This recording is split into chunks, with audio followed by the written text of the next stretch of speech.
Welcome, everyone. We're here with another episode of the Shadow of the Dragon Queen in the Dragonlance book that has just been released.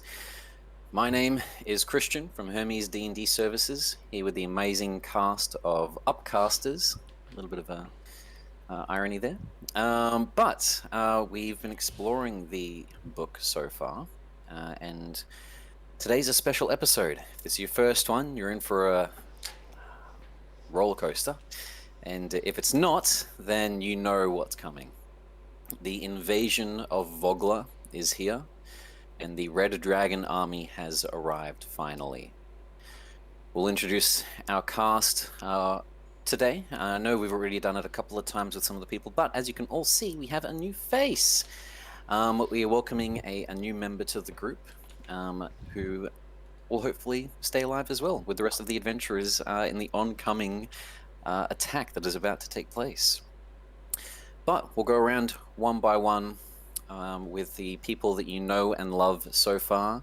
And first we have Fenrir, our rogue member of the party, our fire genasi with olive Italian skin but black and purple hair. Lockie, would you like to say hi to everyone? Hey, yeah, I'm Fenrir. As the DM said, just a young kid with daddy issues, looking to find himself. 100%. Next, we have playing two of our characters here. Relena, the small female who lives with her mother in Vogler and is finally understanding that there's a wider world and wider consequences and destinies other than just her small fishing life. As well as the Solomnic Knight, Dagar, a ex-member of the knighthood who, for now, has left due to being with people of the wrong crowd, people who have not upheld their knighthood. With our lovely Toby. Toby, are you excited for tonight? Oh, yeah. Character survived another session, so keep that trend going for as long as we can. Nearly didn't survive last session. Oh, well, you don't have to look at your points. We got there. That's all that matters. Lovely, lovely. Next up, we have our DM of the other campaigns. If you watch any of the other series with upcasters, they're amazing shows. Definitely give them a view. You can see them on the Twitch channel, and we'll give information about other stuff once we've finished with tonight if you follow us all the way through. But we have Leo, our gigantic human with heritage coming from some sort of nomadic tribes, but acts as an old captain of a military force north of Vogler in the capital of Kalaman, who now apparently just lives in an old fort with his wife, his kids, and some loyal men, but has come here for the funeral, as has everyone else. And then also, traveling with Leo in the same direction, Tal, a more mysterious female individual with a elk-like mask made out of white painted wood, flowing hair underneath that sort of changes with her emotions and magic, and a sword that has weird insignias and runes carved across it, who is few words, but when she does notion something, it's always of importance. With our Raimi, would you like to say hello to everyone? Oh, hello everyone. Yeah, just here to survive, and Tal's gonna talk everyone's ear off again, you know? Main communication, forward communication is just shuckers. Shuckers, and how you doing? That's all you need. And finally, we have our new member, as Ada was called away from her trainer, Mother Trowel, a small dwarf black sorcerer, who teleported them away to some sort of tower as it involved a person that had been named, this Belafion, some high-ranking member in the Red Dragon army, and Ada's been called directly to help with that. As she's been pulled away, fate's bringing people to the right direction from many places in life. As the story is being untold, we have another unlucky person who's been brought into the fray, arriving at Vogler at just the wrong time rather than just the right time with Ro. We will, however, keep Ro's character a mystery until she is introduced to the story, and then you will see who she is, what she looks like, to avoid any sort of spoilers with the story that's being told here. But we'll get right into it so she doesn't have to wait around for too long. So thank you all for coming and watching, and enjoy the show. For everyone, we'll pick up directly where we left off, as things had just started to heat up.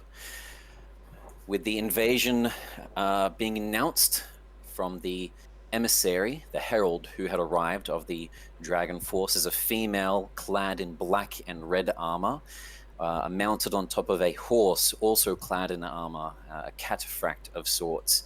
The invasion of Salamnia was announced, and the threatening of Vogler as a town if they did not allow if they did not allow this army to stay in Vogler overnight, had been issued to the town. They had 24 hours to decide, and if not, the army would forcibly enter into the town. Unsure about this, some people started stepping back from the river gate where this conversation was taking place with several of our adventurers and a handful of townsfolk. Unfortunately, one of the townsfolk struck down by a javelin in death, interrupted from all of this. Screams left and right as they were shouted at not to move, not to halt, and a amount of 4 to 5 javelineers at the top of a cliffside right beside Rivergate were spotted, silhouettes up in the sunshine, blocked out. The players agreed and said that they would need to speak with the mayor first, and this debate and discussion came to a conclusion. The emissary rode off into the distance, waiting for the players to announce their decision to the javelineers at the top of this cliff, who were keeping the rest of the people hostage. The players traveled back in, discussing with the mayor what needed to be done, and in a flurry of decisions being made, the evacuation of Vogler was decided upon, with people starting to gather their things, but no proper actual construction being done with the boats yet. Just people preparing to leave the city and gathering their possessions has begun. A group of our adventurers traveled north in the city towards Relena's home to gather Relena, as apparently she would know where Thorn was, and the possible idea of using Thorn's gnome flinger, a device which was previously used for fun, but now may be imperative to the town's survival, to get the jump on these javelineers and save the people there so that they're not used as this sacrificial lamb or bait. At the same time as everything, we also had another member dashing off to Thornwall Keep, where the gnome flinger is located, to try to find any other inventions that may be useful, as there was rumors of a grass cutter, which was in the form of a flamethrower, which may also be helpful as well, apparently. And the town and the adventurers have ran off in all the directions in preparation, and an uneery silence across the town, with the same fishing boats slowly wafting in the water, ropes being pulled taut, and a nervousness where the sounds and celebrations of the Kingfisher Festival moments ago, hours ago, earlier today, are all but gone, with whispers in the streets, worried amounts, people scuttering between houses, a couple of shouts here and there from neighbors arguing and shouting, and people being too flustered with one another. With everything going on, we cut towards the Thornwall Keep. Running up the stairs and into the Thornwall Keep itself, we have our Fire Genasi, our rogue Fenrir, as you've just arrived. So I'm going to check Thorn's main sort of workshop area, just to find this flamethrower. You did see where Relena went up the stairs earlier when you came here this morning. It wasn't even that long ago, when you came here for the sparring competition with Dagar and Dagar, Becklin, and Derrit. You run up the stairs, open up his room, and see the chaos of paperwork, chairs, not only from his own studies, but unknowing to Fenrir, when Thorn had been taken by Relena and quickly ran to Relena's house. Things open, drawers pulled away. It definitely looks like either an extremely messy person or someone's rummaged through this. Give me a investigation check, as you're looking for what you want, something to aid in the oncoming fight. 7. With a 7, as you're running around, the paperwork that you're finding seems to be scrambles and notes, and you didn't even think of it. All of it's written in Gnomish. None of it's written in Common. You're quickly running across everything. You see sketches of stuff, but sketches of stuff don't quite match up, and you see some of them indicate towards devices. Other ones are for the gnome flinger, which you recognize. Things and contraptions that are just beyond your comprehension. These things that are of science, and for you, in this medieval era, it just looks otherworldly and futuristic almost, the way that gnomes invent and create things. The one thing that you do manage to find out of everything is there seems to be a backpack which has sketches of it next to the gnome flinger. You don't find what you're looking for with the flamethrower, but you do find what might be needed with the gnome flinger. They were mentioning when they were running off a safety mechanism. You don't know if this is it. You don't know how a backpack would help with sending someone flying, but you quickly whip it over your shoulder and grab a handful of 3 others that are on the ground in his room, as you seem to have 4 of them. And you've got them in hand. What would you like to do next? Is there? I kind of want to. Do I have a good view on the javelin enemy? From here, you could definitely find a good view as you run through the hallways, leaving his room and trying to find these small slitted windows. This is a keep, so a lot of them are arrow slits, those old medieval styled ones, purely used for archers to shoot out of. You peer through a couple and you're trying to find a position where you can see the archers.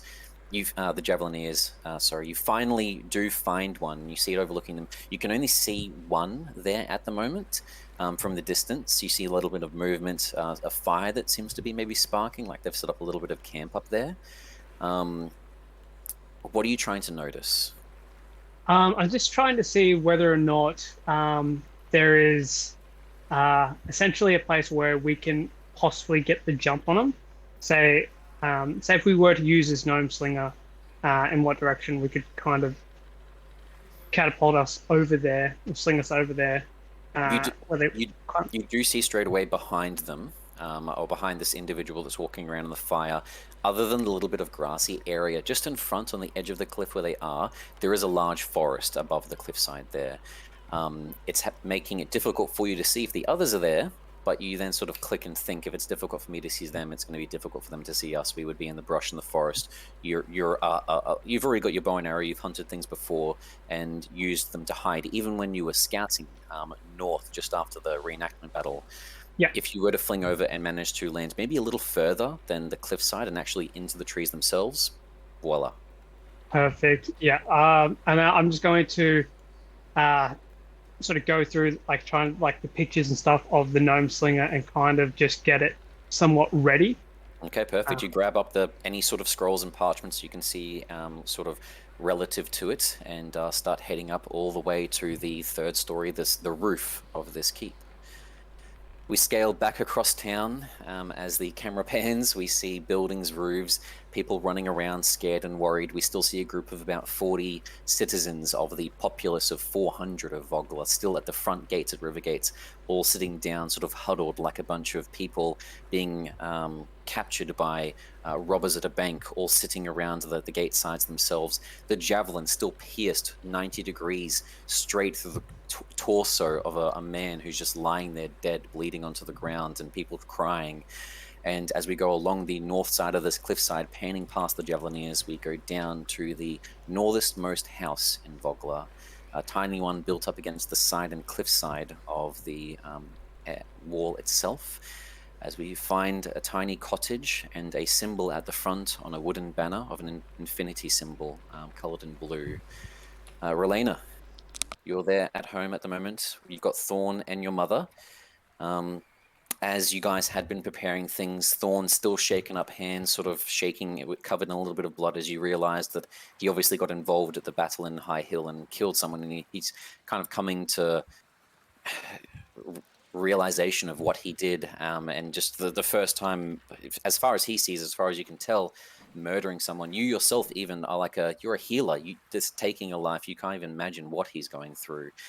And before you get a chance to even console in him properly, you hear the rasping knock at the door.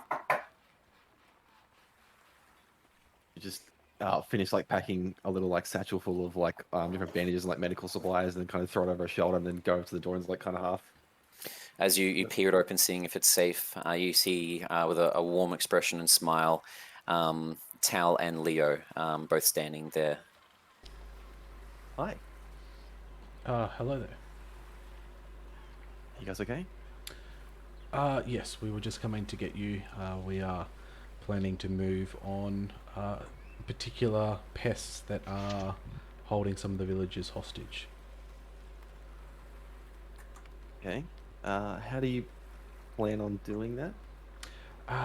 There's a few ideas, but one of them involved something that you have had an experience with.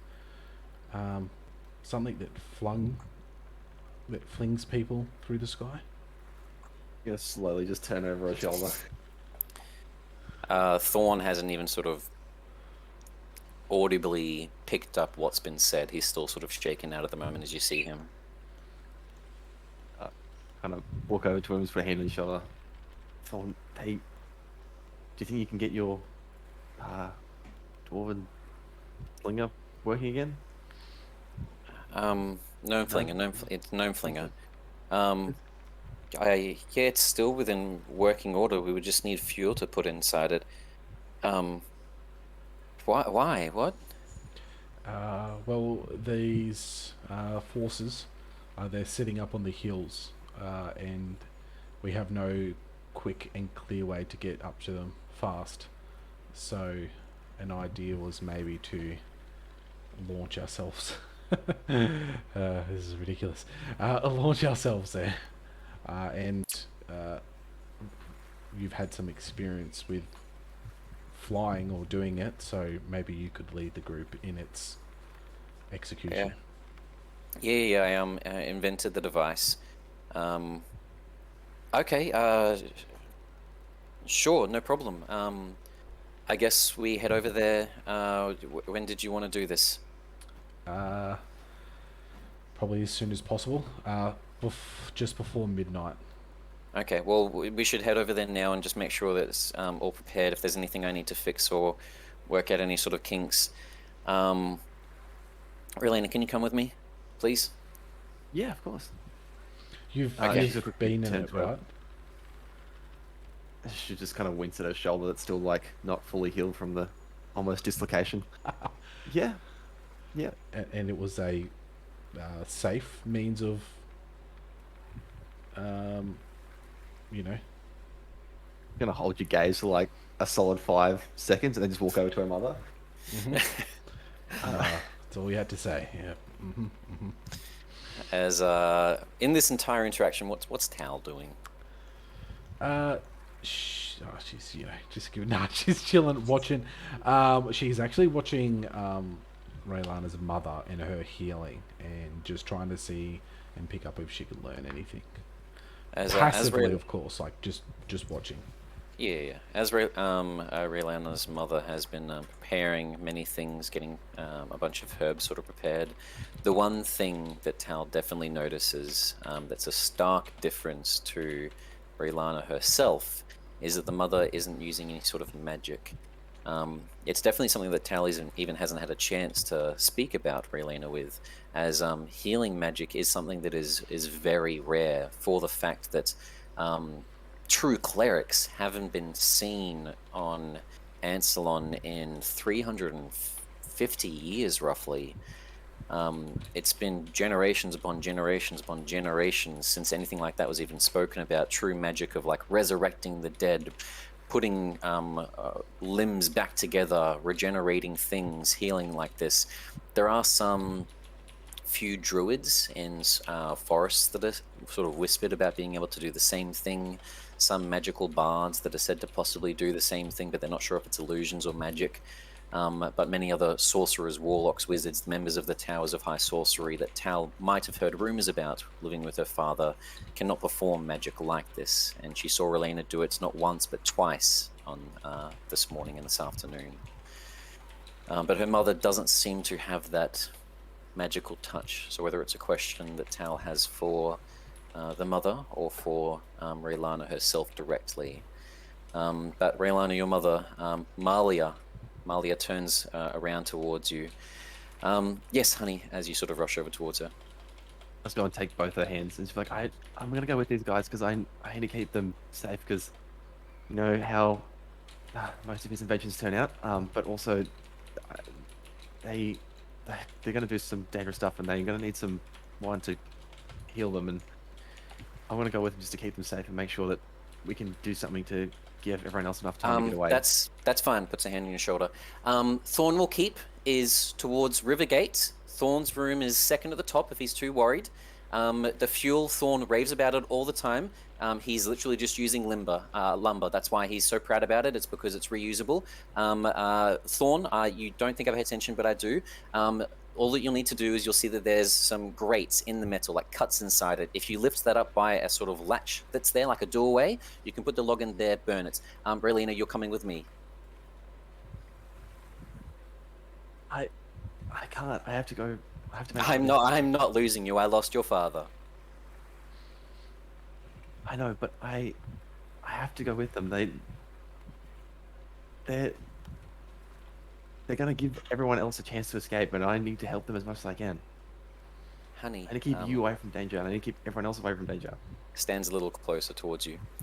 Who's going to make sure you get on a boat then? Who's going to rescue you? If not me. And she starts getting a little teary. I will. I'll bring her back. His big sword's gonna keep us safe. Why would you? She's putting her neck out for everyone in this town. Why wouldn't I? And I'm not gonna be doing any of the fighting. I'm gonna be at the back, just making sure everyone stays not dead. And she'll kind of like turn towards Liam and be like, Yeah, she Right. will be at the back. see? Her fingers start she doesn't even realize it, but she's like digging her fingernails into you and it starts to hurt ever so slightly. Not very, very painful, but just the stress of not wanting to release you.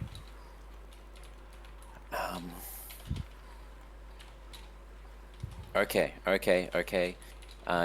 You told me that we have 24 hours.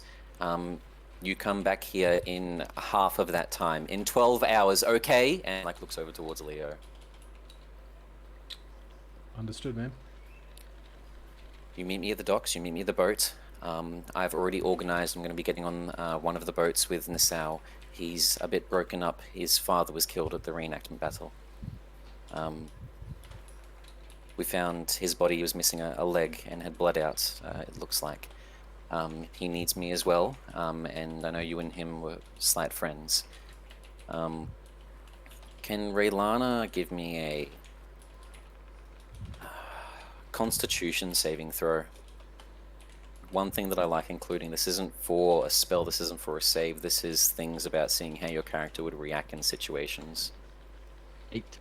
8. You vomit on the ground beside you as you remember seeing Umpton, the Warfringer, dead, and you left him to look for your mother.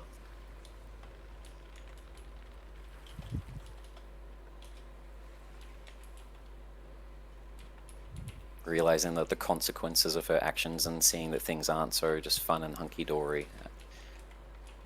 Okay, I'll leave. You take care of Thorn, you take care of them, and you take care of her. 12 hours. And she starts grabbing some of her things and rushes out the door, not looking back, not wanting to see you, just because she doesn't want to think that something bad's going to happen and just believe that she'll see you again.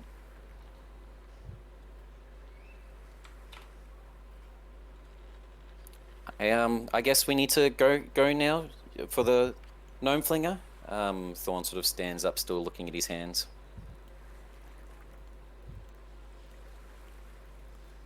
Let's go.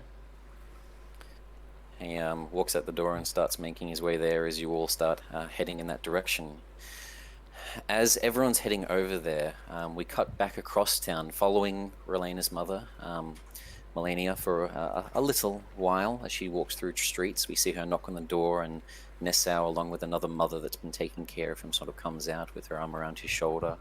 We travel past them through more of town, more people getting things ready, stressing, worrying, and we see hugging and embracing near the center of town square, near the village circle, just behind the mayor's house. Dagar and Yalmi. Okay. We've convinced Lord Baccharis, the pig, to help us. You did a good job with that. I'm so glad that you managed to do that. Not many people would be able to actually convince him to do something.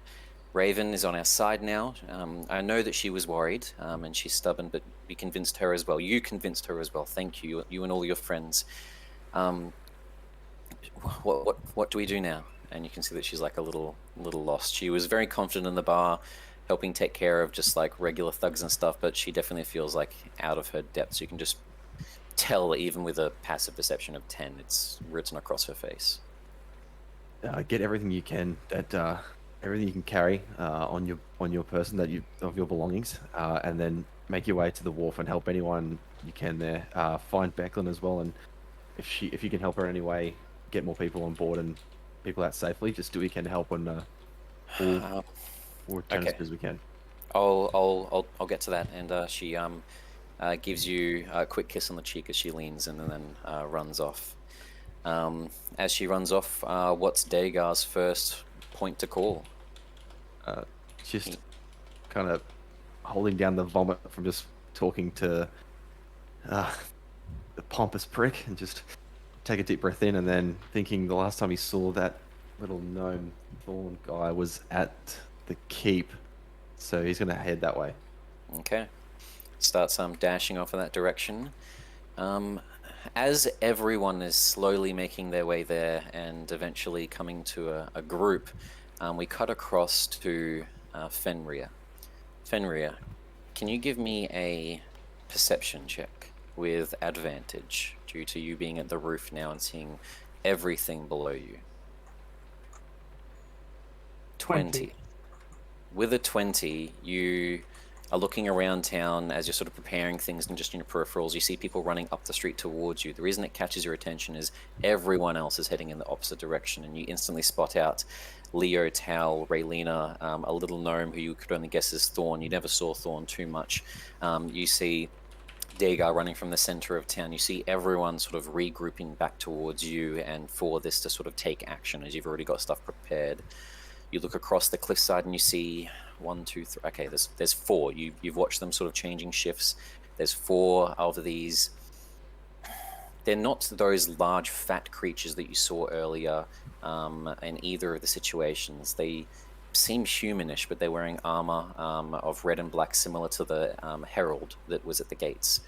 And then further up the high hill road, about a mile away, so maybe 30 minutes away before they get here and they're seen by the guards, you see Cudgel and the Ironbridge Brigade that she's brought. The good news is they're here. It looks like there's only about 24 of them, maybe about 24 left, of people that were loyal to her and weren't killed. You take a look as they're sort of walking down. It is a mile away, is a hard distance to see, and you can see that something is sort of being dragged along the ground, and some dust to the side of the rest of the group, as you could probably guess that maybe one of the people that was there was captured, a person still loyal to Gregornis, or was found out, so they've got someone to sort of question. The problem with this is you look towards them, you look towards the Javelineers, you look towards them, you look towards the Javelineers. They're coming through not only a perfect choke point to be thrown down and attacked upon, with no way to get up onto that side of the cliff edge, as it's a mile down this sort of just cliff walkway on either side. But also, if the Javelineers see them, you see that the Javelineers now, on that side of the cliff, have 2 horses. You make an educated guess, you're a rogue, you know to skedaddle and get out when things get bad. It's probably so if something were to happen where they were to be attacked on the cliffside, some of them would try to retreat and let the rest of the hundreds, thousands possibly, of the Red Dragon army know, and give a warning to. If they see Cudgel, that will happen. Okay. Seeing this, I scribbled down on a piece of paper a note to, because I could see everyone else coming to Thornwell Keep in this direction. So I'm gonna scribble down a note of like currently what I've seen, and what I'm going to do. So pretty much, I want to sneak up sort of the water side on Mhm. that water edge, as try and get as close towards Cudgel and that as possible, and write them a note on an arrow, and I want to shoot it in their direction, um, Okay. just to try and get the message through to let them know what I see, what's ahead. 100%. You write a note, quickly leave it to them, and then you start making your way down the staircase. You can see coming up the hill, but looking like they're still over the edges of the walkway at the sort of intersection, just here-ish, if you can see me on the map at all. But they're still a while away, maybe about 5 minutes walk, shorter if they were running, but you don't have that time. You see them and just dash off in the other direction as everyone else, Dagar, you regroup with the rest, and everyone slowly starts to make their way at that intersection, and then walking up the path that goes up to Thornwall Keep, just sees the backside of Fenrir turn and flee. Not sure if maybe he's left you all high and dry. You make your way up the road. As you're making your way up the pathway, you eventually come to Thornwall Keep, and it's fairly easy. He didn't hide it or whatnot. First up, Leo walking in front, you see the sort of parchment scratched up and on the first stair. You open it back up, and everything that was just explained, you see a full description of, along with Fenrir's plan and the fact that you guys may possibly need to activate the Gnome Flinger and get to that other side now, not in 20 hours. Yeah, so then I'm gonna pass it over to Raylana, and start to run and say, we gotta move, gotta go now. Let's go. Okay. Everyone starts running up the staircase, tail behind Raylena, Dagar, Yeah. Thorn. Is going to duck off to the side. I'm going to... Where I sort of picked up my training weapons when I had a spar with Beckland and the squad, was there like some armaments around? Because I know that... I'm pretty sure, Leo, you're not wearing armor, are you? Yeah, I've got some, but do we have time for me to put it on? Yeah, I was going to go get some armor, because I know that Relana doesn't have any armor, so I was going to go find armor for Relana, a weapon for Relana, and then a armor for Leo, because he's rocked up to the keep wearing nothing, so I'm going to see if I can find... You do know that they're about half an hour away, and donning any things like that, the castle should definitely have some sort of armory with basic equipment, whether it's just chainmail, shield, stuff like that. Donning it would take about 10 minutes, which you have time for, if you all would like to quickly do that as you're sort of running up the staircases. Oh yeah, I'll just come up upstairs last with a armor in each hand and just throw one to Leo, and then I'll go up and start fitting it to Relana, because I'm pretty sure she wouldn't have any idea to put it on, so I'll start putting it on her and attaching it up. Okay, 100%. I look at this new stuff, and then I put my pack down and get out my really old, not very well maintained ancient armor piece and begin to put that on. Okay, perfect. Putting the generic gear on that you've already had for most of your life, Leo, and then finally donning the armor that you didn't have at the betrayal that occurred at High Hill, now fully battle-ready mode as the captain of the guard that you are. And Raylena, for the first time, feeling the weight of metal armor on her small body, holding the green shield that, by the way, all of you now see for the first time, holding Ispin's green shield with the leaf colored across its green metallic shine. And Raylana, also, as you're sort of walking through everything, you do find a weapon cache of some short swords, basic equipment, and you see a bit more sort of pointed at the end as well. Not as violent as a sword, a mace. She's gonna kind of just doing this the whole time while Dagar's fitting her with that. He's gonna say, "Have you ever swung a sword before?" "I've never needed to swing a sword." He's gonna look around, and then he's gonna kind of go over, grab a spear, and put it in her hand. "Use this before?" "No, I've never needed to use a spear." And he's gonna just stick him with the pointy end. "All right," and then he's gonna just finish doing it for armor. Okay. DM, sort of. I've sent you over some new art for Leo as well. Oh, lovely. Oh, with the upgrade with his proper armor now. Awesome. Well, with everyone, as they all start running up the staircase, you find the armory in here. It's not too hard to find. It's a tiny keep at that, and Beckland's kept everything very organized as the leader that she is of this town and the sheriff. Coming up to the top, you see that Fenrir had already prepared a lot of things, worked out a slight little bit, and the latch is already pulled down. There's already a little bit of kindling in. You guys chuck in the rest that's needed, and you see that Thorn comes over and grabs what seems to be like a pulley of some kind, something that might be used in like a really old-fashioned fishing line, something that you would pull the fish out rather than reeling it. And as he grabs it and pulls, as he starts starting up this medieval engine that none of you guys have experienced before, this sound of this thing kicking up, the worry instantly comes across Dagar and Leo as they look across the castle in case the Javeliniers heard that. Luckily, from the distance across, it looks like it's being lost in the sounds of the wind, birds, and everything else, and the trees that are over there. But it does sound very loud to all of you as smoke starts billowing out from the chassis of this catapult. And you all see the same thing Relena saw as the crank back, and the metal that starts being bent like someone pulling something to the very edges of what it can handle. And then at the back end, a large basket for all of you to sit in. I'm gonna look to Raylana and just be like, give her the wide eyes and like, is this safe? Just staring at it. Mm-hmm. I don't even need to roll an insight check. As this is happening and it gets bent back for all of you, you do see that Fenrir also had left, and Thorn actually remembers it this time. Don't forget the Nary Crash, and points towards those like backpacks. You'll need to wear the Nary Crash just to make sure that you're safe.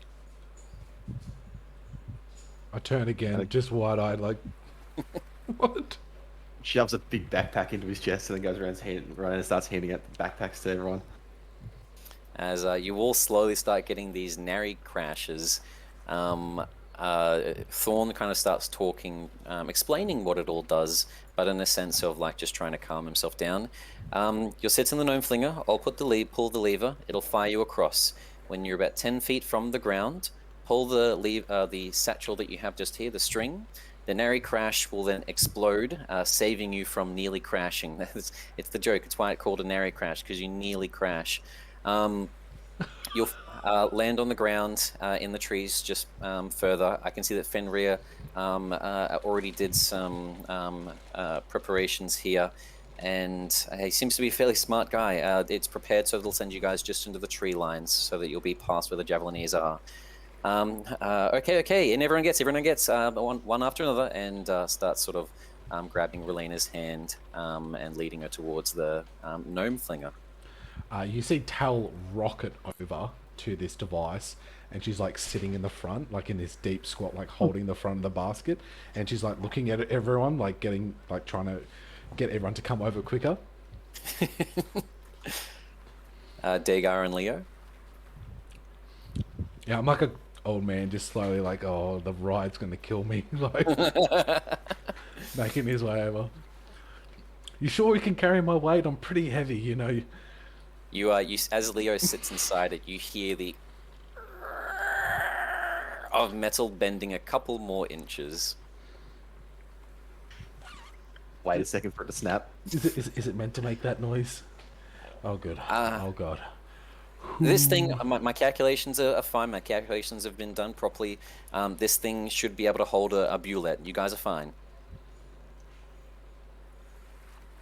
You guys gonna climb in, but have like a two-hand point contact at all times. And just kind of walk around the bucket and just hold this out and sit in the bucket and just death gripping the. As Dagar finally gets inside, Thorn sort of looks towards his hands, and as he looks towards his hands, he lets go of the lever that he was holding onto.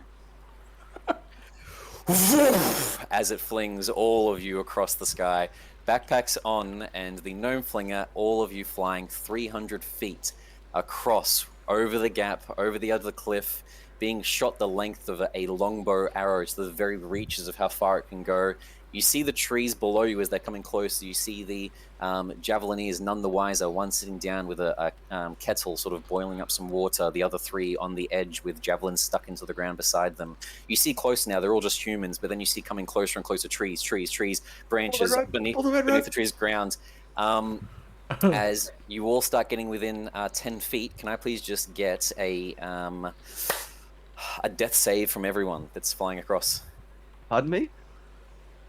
You say death or dex?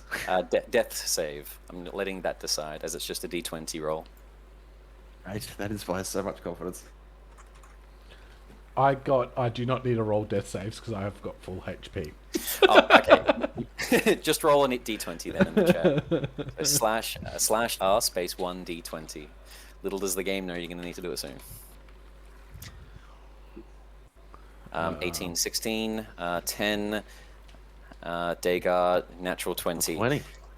As all of you manage to get it within the 10 feet, Dagar doing it within 5 feet of the ground, you will pull it and feeling the shook back of your shoulders being torn back and nearly feeling your arms being popped out of their sockets as the narrow crash lands you all onto the ground with a smash, collide, and safely on the ground. As you do all land, you do all take 3 bludgeoning damage.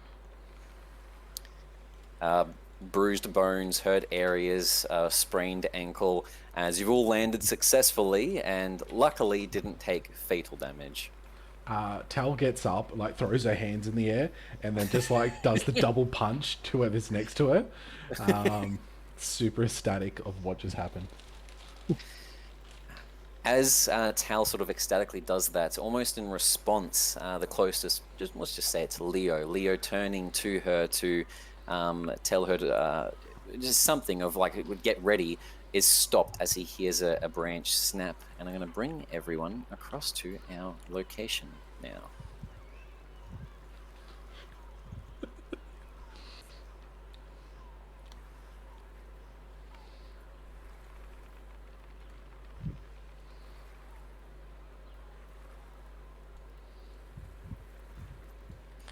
As all of you arrive, you see the scene in front of you. Let's drag across all of our players. The snap of the branch seems to just be from one of the guards that was getting up, pouring a kettle into one of his cups. Hasn't noticed any of you yet. It seems like they're still a little bit of a distance away, that the cracking and smashing of all of you is still muffled by the sounds and noises, and as sad as it is, but as lucky as it is, the cries of the people still near Rivergate as they're sobbing and crying because of the dead body still beside them and worried if they're going to make it out alive. The badness of it, however, does cover the noise of all of you landing. As the landing happens, I'll pass it to you guys to decide what you would like to do. They are so fucking close. Dagar was to slowly draw his sword out of the sheath. Yeah. Yeah, Tal's going to use her invisibility. 100%. And then we were told to cut off... Is Fenrir not here? We'll have... Fenrir went north to warn That's Cudgel right, so that that's she right. wouldn't get there in time. I was like, oh god. And then Tal is very... I can't move it. Is going to start to... Oh, there we go. Button paused for you. Start to very slowly move past everyone. And as she does, just slowly like taps their shoulders, like to let them know that she's moving past. As she Leo moves first, up this way. Relena next, Dagar last. As she's doing this, can I just get a stealth check with advantage from her? And just quickly, DM, were there those horses that Fenrir saw, they left in the note, were they near these guards or were they closer towards the mercenaries? You see them behind you guys, tied to one of the trees. And there's no riders on like near them on that side? No, they would have to get past you guys and to the horses, disengaging from combat to make their way there. You could even head into the woods and set the horses free if there's some sort of other plan possibly. That would let the riders know that you're here, basically, however.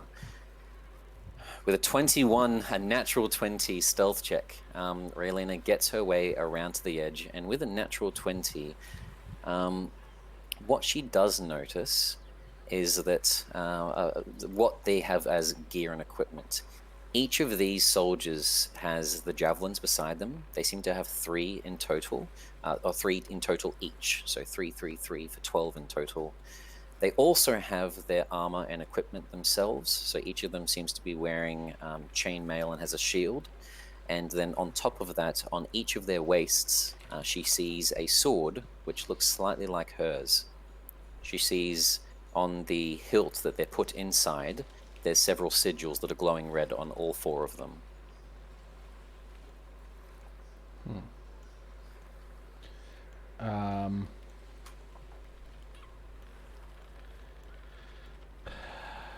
Tal is just going to absolutely hope for the absolute best in her friends here, and dart forward, brandishing her sword and just whacking that dude with a booming blade. Before the attack happens, we'll go to the others and see what everyone else is doing as the tap comes across your shoulders, and a couple of seconds pass as Tal is making her way in that direction. Just so that you can keep this flow going, because you've already got ideas of what your characters are doing, what does Leo do as he gets tapped? Upon hearing that and sensing her like go northward, he is going to creep this way very quietly, very slowly, and as soon as he sees something, like obviously she's invisible, she's gonna do something, he's gonna charge out. Okay. Now, you only moved 10 feet. If you keep that distance, obviously you'll still be a bit of a distance away from the bad guys, but I won't make you do a stealth check. Would you like to move closer to them and risk a stealth check? No, we're good. We're gravy. I was going to say, you did just put on all of that lovely armor. Okay. What does Dagar doing, being the next out of the 4 here, most battle ready? He has no idea what the fuck Tao just did. She turned invisible and walked away. He's like, and then he's just gonna like, all right, fuck it, it's just us 3 then. And then he's going to just kind of similar to Leo, he's just gonna have sword ready and just wait for like Leo's call. So he looks like he's starting to move forward, but he's gonna wait there. But then Relane's gonna tug at his arm. He's gonna look back. She's like, what do I do? And then he's going to just tap the tip of her spear and just point towards one of the javelin throwers. And then she's gonna like, just look worried and kind of shake her head. And she's gonna go, just you guys can do that. And just unknowingly, she's gonna cast Bless on us 3 that she can see. So herself, Dagar, and Leo. Perfect. So, as she casts Bless, is Dagar wanting to approach as well? No, he's just staying there because she kind of tugged his arm, so he's just waiting back and kind of like talking to her. So 100%. Okay, well, with an attack roll with advantage, as combat is about to begin in full, can we please get is this going to be a Hexblade attack? Yeah, with my Hexblade, yeah, but booming blade, but it is still an attack roll. Bonus action Hexblade and then action Booming Blade as they come around. Oh, no, sorry, it's just Booming Blade is just one off a melee attack, no bonus action yet. Oh, okay, no problem. I was wondering if you did want to hex them or not. Okay, well, with the Booming Blade itself dashing towards, give me an attack roll with advantage as the Javelineer is turned away, facing towards them. 15. With a 15 from advantage, as Tal is running, her very first step snaps a twig, and these guards are well trained. He instantly turns behind, unsheathing the sword as it becomes coated in a very thin layer of fire itself that she sees. And as he's in the charge, he himself goes for a swing towards Tal. She has to pull back from her blade, and he hears the cling smash as she clashes into a shield, and combat begins. Can I please get from everyone, let's select all of our lovely people that are involved right now. Combat, done. Nice. Initiative rolls from the gang. Fenrir, you coward.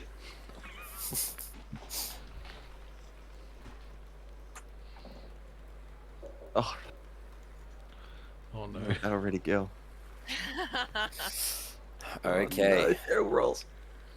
Up first in combat, as the clang and smash announces the arrival of attackers, the guard at the bottom turns around, seeing the lot of you that are all here, seeing that you're already within melee distance. He does go to grab the javelin that's already in his hand and fling it towards the closest, Leo, this giant man that was trying to like sneak up on him. For a attack roll here, does a 22 hit? Definitely. As the javelin pierces in, he feels a stark, searing pain as it lands into him. No one had ever actually looked at the body of the human that was killed, but the javelins themselves, as he like pulls it out of his chest, he sees that there's the same marking that's on all of the sheaths of the weapons. He takes 6 piercing damage and 2 fire damage. Alrighty, I For am a total going of to 8. use my Goliath's ability, Stone's Endurance, to try to negate that damage. Okay, roll that dice. As the javelin was coming towards you, using your reaction, sort of a slow motion, empowering into that ancestry that your heritage comes from, the flesh around it, you don't even realize this is sort of a subconscious thing that Leo does, but it actually starts to harden and petrify as the attack is coming towards it. How much is the attack reduced by? 4. 4. Okay, so you take 4 damage in total. The guard then dashes up 5, 10, 15, 20, 25, 30, closing the distance, brandishing his sword, and goes for a slash against Leo, bringing into hand-to-hand combat with that short sword with the same markings across them. Long sword. For a natural 1 to hit. As he goes in for a slash towards Leo, the stance that he was running towards, Leo recognizes it. It looks like this might be a person that may have come from Calaman himself. Leo, you get a free attack on him. Oh boy, and you know I am going to use Great Weapon Master with this. Okay, -5. Damn it! 14 to hit. 14 to hit. As a 14 comes across, he comes in for a swing from the left with the arm that's holding the blade. As he does, you instinctively start pulling out the area of your waist where you know he's going to be slashing from for a quick just cut horizontally. As that happens, you're automatically going with the sort of length of your blade to slice down to where he's meant to be. He sees this happening, turns his right foot in the dirt, dust coming up everywhere, and blocks the blow with a shield as he's knocked down to one knee. That's his turn in combat, as himself and Leo are now entangled in hand-to-hand combat. Revealed from her invisibility, it is Tal's turn. Oh boy. So Tal is going to do something new that she's been working on. For those that can probably see, this shadow begins to form around her, and she begins to move a lot quicker. As I do, Blade Singer. Okay, for the first time using your blade singing feat, having this now, stuff that you had been training with your father and martial techniques that you'd been learning with him. As much as you didn't like him in the way that he acted, he did want to make sure that you were trained to be one of the best so that you could defend yourselves in the case of assassinations due to your heritage. As Tal sort of lines her fingers along her blade, gets into a pose of her own, low to the ground, give me an attack roll, as AC increasing, extra damage coming across, and all of the benefits of a blade singing wizard. Yeah, so a booming blade attack. Come on. Damn. 13, as she comes across for a slash towards the guard, he goes and instantly blocks it with the shield again, with a sort of smile that comes across his face, some stubble bearded and a balding head at the top. Honey, this isn't going to go the way you thought it was going to. Your one chance is gone, and he goes to pull back for his own attack. Is there anything else for Tal's turn, or is that it? bink, and she's gonna just dart this way, 40 feet. Is that with movement or with a? Nah, that's movement. Okay. Now, does blade singing give any sort of disadvantage to attacks, or does she have the mobile feat or anything that helps her, or No, is this going? not yet. Not yet. So Okay. normal attack roll. Okay, with his sword pulled out, he goes for a slash of his own with these flaming weapons that they all seem to wield. A 12 to hit. Miss. 12. As it comes across, as she's kicking away, she actually uses the tip of his blade to push herself away. A little bit getting back at him for the snide remark he had made and the technique that she's now embodying with this blade singing.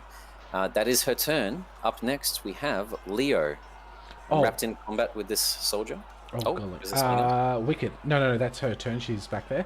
Yeah. Leo, is going to grab his sword, slide it down across his blade, and then come overhead again.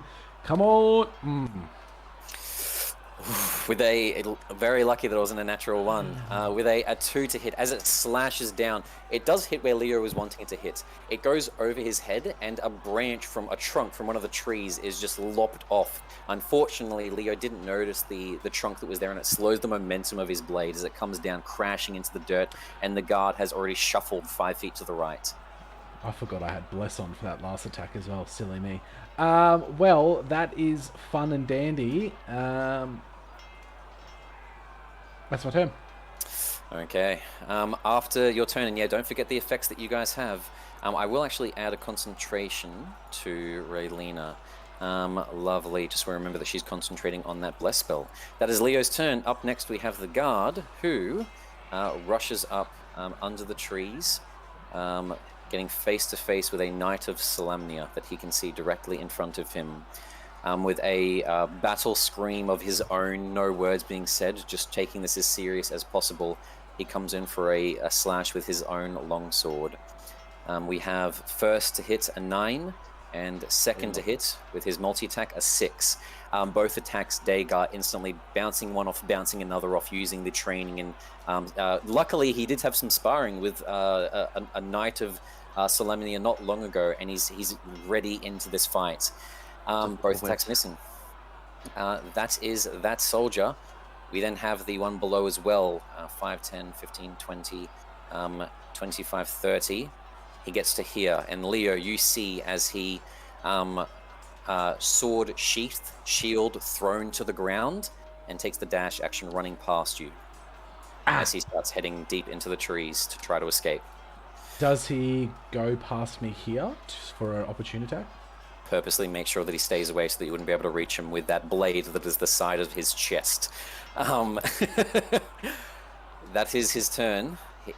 Even though he's here and technically off of the map, because the map doesn't extend that far, we'll say that at the moment I'll mark it with height, how you would usually mark how high a creature is, and we'll use that for distance away from the edge of the map. He's 10 feet away in that direction so that you guys can follow through with the gameplay.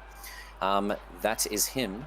Locked in hand-to-hand combat with a scared Raylena behind him, we have our Knight of Solamnia, Dagar Valerius. What would you like to do?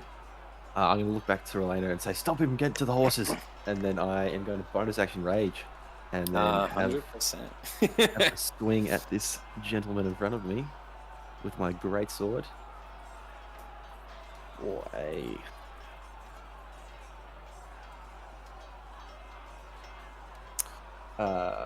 wow. Low rolls for the group. Still licking the wounds from the Battle of High Hill and the near-death experiences from Gorgonus, the half-ogre. Dagar goes for a slash of his own, and these soldiers are no joke. He blocks your attack in this weird shield that has curves coming from it, cut out of it. It's fully metal, and it's been crafted this way. Dagar doesn't realize it, but the sword gets caught in one of the curves and just sort of arcs off, slashing into the ground beside him, as he used Dagar's own momentum to turn the range of his attack. Anything else from Dagar? That's action, bonus action. It's going to stay there. That's his turn. Okay. Coming up after Dagar, we have the final guard who had Tal running away from him. Sweetheart, no point running that way. And he grabs 2 of the javelins out of the ground beside him, sheathing his sword and chasing after her, lobbing one and lobbing another as he runs after her, cackling. We have a 14 to hit Miss. and a 16 to hit. Miss. Okay, one comes towards her and just misses, slashing in the tree. Another one coming towards her is center of body mass, and she literally deflects it out of the sky with her blade, slashing to the side of the head of the javelin, and it slams into the tree just beside her. He keeps running after, only managing to get to there, as that is his turn. We're back to the start of combat, at the beginning of the rounds, with the first guard that was locked in with Leo here. We cut away for a brief second, however, as we have, sprinting along the edges of the cliffside, seeing Cudgel's forces arriving closer and closer, Fenrir. What would you like to do? I know you've already got a plan. You can see that they're still a bit of a distance away from you at the moment. You're not sure if they're within earshot. But actually, just give me... You can do what you're wanting to do here, but just give me a free perception check for a second. Also, Rolena didn't get a go as well. Sure, a natural one for a... Oh, you're right, Relena. But sure, natural one. Makes sense. I'll do her after Fenrir. Fenrir, what would you like to Free do? perception check. Yeah, give me that perception. 8. This is a low roll game. Oh, rolls. You goodness. don't hear the fighting that's just happened behind you, so you don't know that you could shout right now and you'd be fine. You're just trying to run as fast as possible, as fast as your heels will take you. So, I've got the note ready for Cudgel. It's already tied to my arrow. I'm just going to send the arrow in their general direction. It should get, I'm hoping, within distance where they're not too close. 100%. Because I know the seriousness of the current situation, like the enemy there, and I'm just dashing back. Rather than using perception and aim, this is more so athletics, just pulling the bow back as far as it will humanly go. Give me a athletics check. Uh-oh. A 12. A 12 isn't bad for Fenrir. As he pulls it back, it arches and goes, his guess, as you're looking at the trajectory, maybe about 200 feet. They're still a little bit away from it, but they will get to it soon, and you can now turn back to help your friends if you would like to. You still have the bow, and even though they're going to be on the other side of the cliffside, that's not a problem for Fenrir with his weapon of choice. Turning around and heading back. Last in the turn order, flustered, being told to stop someone, and the only way that she's seen people stopping people at the moment has been killing them. She remembers the promise that her mother made her as well, and seeing how shaken up Thorn was when he killed someone, and can she be a person like that? Relena, what does she do on her turn? Kill. Yeah, she's gonna start heading in like a 15, using 15 feet to kind of go on a diagonal towards the guy running towards the horses. So moving away from that. The guard that's next to Daegard goes for a slash at her back with a reaction attack. A 21 to hit. Hits. For 8 damage, a combination of fire and slashing, as she feels not only the wound get cut across her arm, not a deep wound, but it instantly cauterizes itself from the flames. She's gonna kind of stumble a bit and get back up and run forward and just look at the spear that she's holding and kind of have a moment, and then look back to the tower. And she's like, look back to the spear. She's gonna just close her eyes and focus real hard, and I need a weapon. And then she's gonna summon a spiritual weapon that takes shape as the gnome flinger. Lovely. As a small dog-sized gnome flinger appears, and as it's sort of floating beside this running guard, it's pulling back, and gets ready to slam into the kneecap of this guy. As it's happening, before that does happen, one roll that I will get from you is, can you please give me a Constitution saving throw, just for your concentration check of Bless? Yes. Please be high. Above 10, all you needed. Yeah. We finally get the rolls when we need them. Next, can you give me an attack roll with your spiritual weapon as this miniature gnome flinger appears, getting ready to basically curb stomp the side of the leg of this guard? Yes! Natural 20. 20! Give me your damage. She's bloodthirsty. For 10 points of bludgeoning damage, just like at the back of his head. as it cracks into his knee. 10 points brings him to about just above bloodied, just above half hit points, as you hear an audible and crack as his right leg breaks. Taking the damage, his movement is slowed, and he's still trying to run to the horse and starts whistling for it to come over. Relena looks deeper into the trees and can see that the horse is like worriedly trying to get to its master, doesn't know what's going on, and is like pulling against the rope, trying to break free. She's going to use the rest of her movement to just keep going that direction to try and cut him off, and that's her turn. Okay, no problem. Lovely. With her turn being done, we go to the top of the round. We have the guard in combat with Leo. As a slash comes towards Leo again, we have the melee in hand. A 17 to hit. Just hits. And a 6 to hit. Misses. 10 damage from the first attack. As the first one comes around to Leo, the guard that seems a bit older than all the rest. Funny enough, the oldest of the group, very similar to Leo being the eldest of his group. Can Leo give me a... Actually, no, just your passive insight would be enough. You recognize this as someone from Calaman, one of the deserters from the forces. You remember years ago, you'd often been sent to sort of hunt some of them down when they would desert, to bring them back for legal delegation and the proper ways to do things, as you were the captain of one of the main members of guards in Calaman, and you recognize this as one of those deserters. An old guy that it didn't spur any other memories. You don't know his name, you don't know his details. He was worth nothing to you then. Interesting. After his turn, we then go down to Tao with this ever-enclosing Psycho on the way. Yeah, she's far too quick for him, so she's going to teleport 30 feet first. Lovely. And then run 40 feet up to the guy running towards the horse. And then as she does, the electricity starts to spark over a blade. And she's going to booming blade him. Lovely. Booming Blade being the perfect thing as Tao thinks about the situation and needs him to not move. Even if he doesn't die, she knows the connection that she's made many times. 16.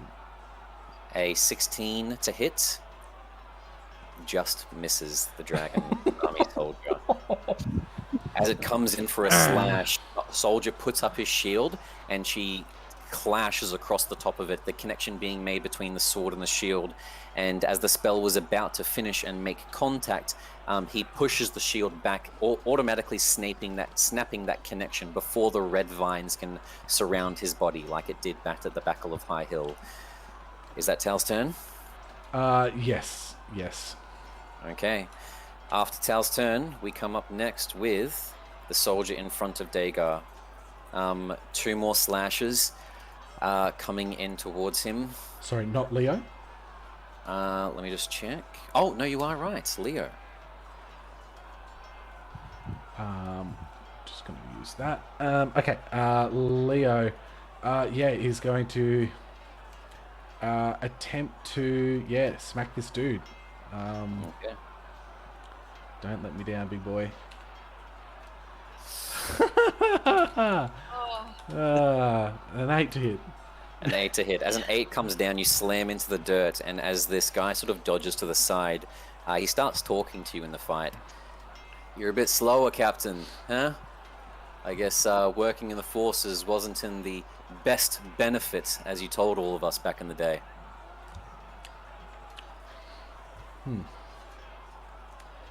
I'm not saying anything. That is his turn. Okay. Oh, good heavens. As this more or less renegade, it looks like the forces of the soldiers aren't just people from another land or another nation, but people that you know. You've already seen Gorgonus the same, a mercenary that was paid off, as Leo starts sort of realizing what's going on a little bit with the army here. The soldier with Dagar, however, turns towards him, and with a quick swing back and forth, this soldier being a bit younger and knowing that he's in combat right now with a knight of Salamania, he doesn't have time for combat chat or remarks such as that. a natural one, and with a natural one, he misses the next attack for his multi-attack as well. As he goes for the first one, and Dagar smashes down on his blade, and it sinks into one of the roots of the trees below, and it takes the full rest of his turn to pull it out of the ground before Dagar gets a chance to attack him. That is his turn. Dagar, you're up. I see this dude kind of knows his stuff. I am going to kind of change out of my stance and swing him again. I'm going to go reckless. Okay, give me an attack roll with advantage.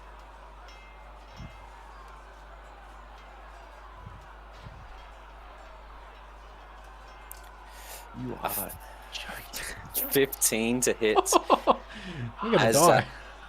As Dagar sort of takes one step back and his back foot plants into the ground like a bull, he slams forward, and as it slams forward, the guard just manages to block it at the last second with his shield as it ricochets off ever so slightly. Is there anything else for Dagar's turn? Oh boy.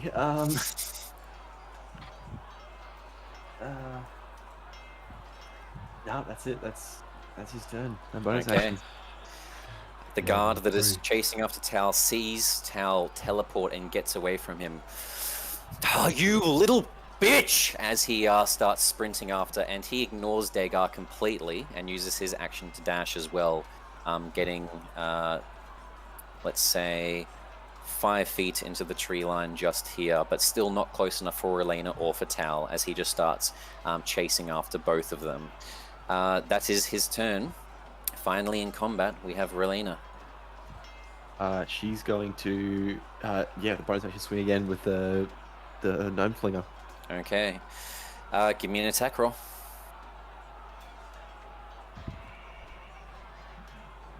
What's going on?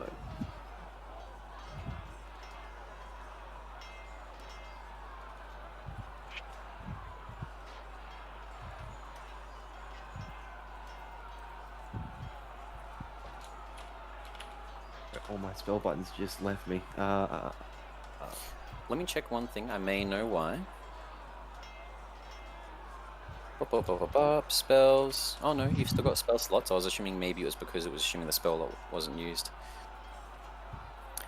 You may have selected the action, bonus action, reaction stuff underneath spellbook, and now it's only showing you spells that suit those things. Okay.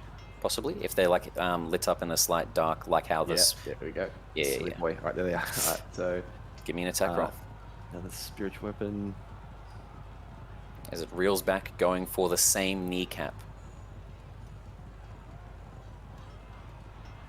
No, Yes. 26 to hit. When it counts, roll damage. Our healer is out damaging us all. Uh, 5 more bludgeoning damage. The soldier still standing as another crack, and Relena actually sees this time the inside of this soldier's kneecap breaks out ever so slightly, the flesh peeling apart as a bit of the bones of the shin and the knee push through. Scream from the guard as it like shaves out slightly from the just battering that's taking against his leg. He's still standing and still trying to run. How far roughly is he away from Rowena? From Relena, he's probably about, I would say, 30 feet. Okay. She's just gonna kind of thrust her spear towards him and try Sacred Flame. Okay, 100%. So As he's she dead. shoots the spear forward, just seeing that he's nearly down, she just shouts, not knowing her magic, "Stop!" towards him. Sacred Flame, that's a Constitution saving throw? Dex save. Dex save of 14. Dex save. Okay. That's a 6. Yes. As he goes to hobble out of the way, white flames, as she shouts, stops, shoots through the trees, quietening the battlefield for half a second. As Relena's shocked, everyone else is shocked, realizing if this may have actually saved the day. The fire shoots past, and as the guard tries to hobble out of the way, his leg snaps. There's no way he's moving out of the way of this, and he takes 4 radiant damage as it slams into his back. Fire scorched across his spine, leg pushed out and broken.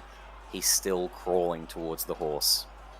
And she's gonna use her 30 feet of movement to run towards him, and that's her turn. Okay. We're back at the top of combat. The one with you, Leo. pulls back and goes for a slash. A bit of a smile across his face now as he thinks that he's kind of getting the upper hand with you. A 16 to hit. And a 17 to hit. They will both hit. 4 damage from the first one and 11 from the next one as he slashes across your arm with one. You go to block it, and using your big size against you, he gets underneath, and as he's behind you now, he cuts along the back of your kneecap, along the exposed skin between your plate mail armor. That's sharp pain as you feel a slice along that back bit of flesh of your thigh. That is his turn. After his turn and a shout from Leo, it is Tal's turn. Yeah, Tal. So that guy is still running towards his horse? 100%, yep. Yeah, she is going to, hopefully, hit him with her booming blade. Just once. Okay, give me an attack roll as she chases after him. No, she's not. With an 8. With an 8, she runs up towards him, and as he's crawling, he swings like a rat cornered away towards her, and she has to duck away or else taking damage, and steps back, not wanting to be slashed in the gut or the arm or the neck possibly, as he's still crawling along the grounds, and he's not too far from the horse now. Anything else for her turn? So if he's crawling, she's just gonna go up to the horse and just like dart to it really quick to try to get it to just go away, just to leave. 100%. As she gets to it, give me an animal handling check. Oh, she is so good at these as well. Oh, good heavens! Sick. A 5. Mate, Can I get a dexterity saving throw from Tal? Oh, Liam's hacked us. He's hacking our rolls. 10. With a 10, she runs up to the horse, skit, and a hoof comes up and slams her in the chest for 4 damage.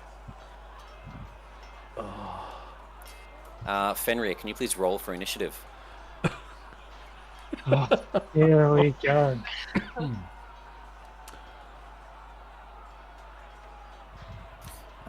Okay, you are just underneath the Dragon Guard that is fighting Dagar, so just underneath Tal and Leo as well.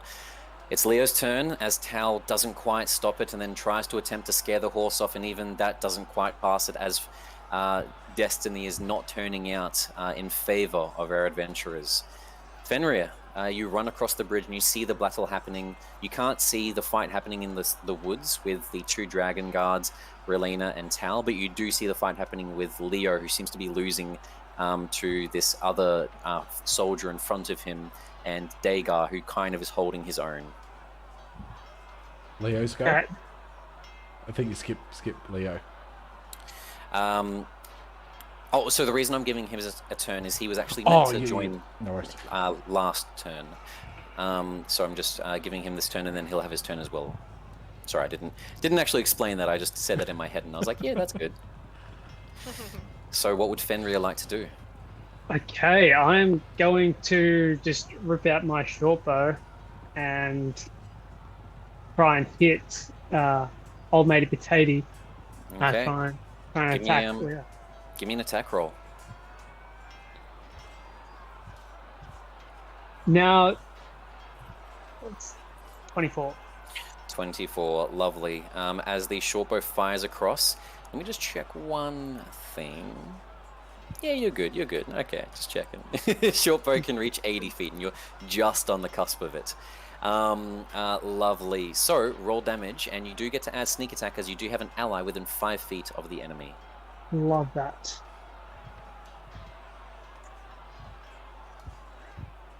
Now 7, and then 2.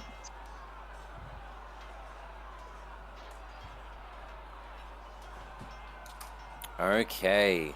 A single arrow slams into the shoulder of the guard, and as it does, you feel like a shout and scream from this deserter in front of you, Leo, as that brought the guard to bloodied. That one arrow sort of lands in between a bunch of bone and muscle and tendons that it's not meant to be in. As you can see that his arms kind of contort slightly, still trying to hold his stance and pose, and he quickly like darts a look towards his left as both you and him see Fenrir. That is Fenrir's turn. After Fenrir's turn, we have Leo.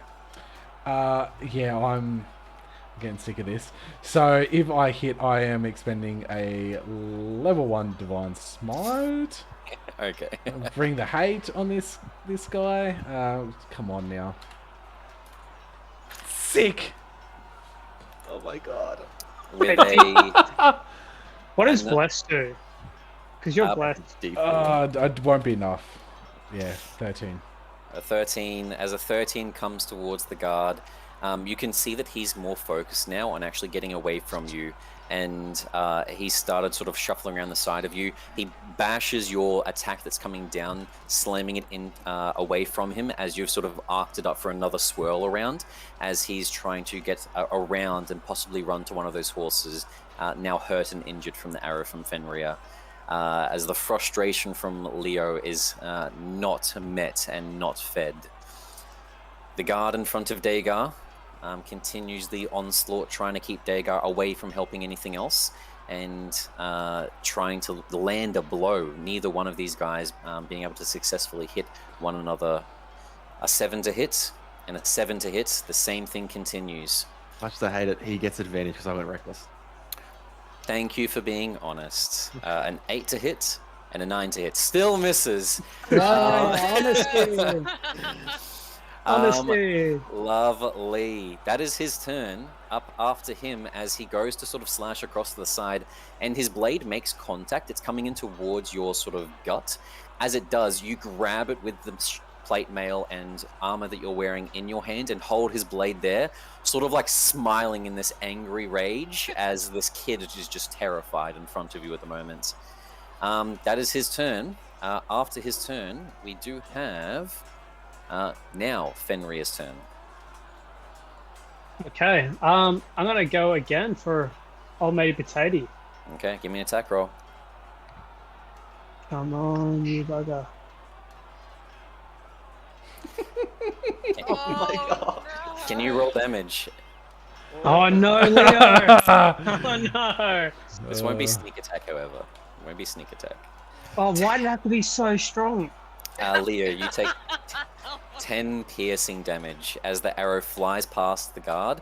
As he's sort of trying to get around you to the flank, now you're the one that's in front of him and the guard's behind you, this army soldier, and you feel a sharp pain and arrow that slams into your ribs just behind your back as Fenrir's aim lets loose and the arrow sinks in, the shaft pushing in maybe 6 inches into your ribs. Is there any way I can do cunning action to dash and get closer to the battle? Or is that hill just impossible to scale? Like we mentioned, it's a 30 feet climb down and a 30 feet climb up. You could do it, but it would take time. It would take all of your movement to get down, and then you'd have to go across, and all of your movement to get up, including an athletics check on top of the movement. Okay. So it is doable, but it would take about 3 turns. What? Yeah. That is Fenrir's turn as the arrow slams into Leo. After Fenrir, we have the guard that is still crawling. He takes the dash action, finally getting beside Tal towards the horse as they lock eyes, and he sort of whistles to the horse to come towards him, and he grabs a hold of the reins. Next turn, wanting the horse to drag his sort of body limp across the ground and get it to gallop away as the horse is turning for the correct angle to start running off in. That is his turn. Next up after him, we have Dagar. Just with an angry growl, I'm going to try and attack this guy again. Reckless. Give me an attack with advantage. Bloody piece of shit. 25 to hit. Oh my lord. Yeah. 25 does hit. Finally, a slip up in his stances and his posture. He sees the arrow hit Leo and confused, looks behind, shocked at what the hell just happened. Why they're attacking each other, and that one moment was all he needed as a cut comes across directly towards him. for 12 damage. And Well, then there's more, but I don't know how to do this. no, that's fine. So it Are should there be anything? your Divine Fury, your Radiant, correct? Right there it is. Bang. There it is. Lovely. Damage for a total of whew, Nice. 19 points of slashing damage. 19 points of damage. 19 brings him to single digits and bloodied as you cleave down into his neck, and as it pulls out, blood is starting to cover all of the cloth there. You can see it pouring out in boom, boom, boom from his heartbeat itself, as he's not going to last long. He's still, however, standing and up at the moment. And then that's going to be Dagar's turn. Okay, after Dagar's turn, we have the guard that is chasing after Tal and Relena. He sprints up and Tal hears, "What are you going to do now, bitch?" And he goes for a slash towards Relena instead.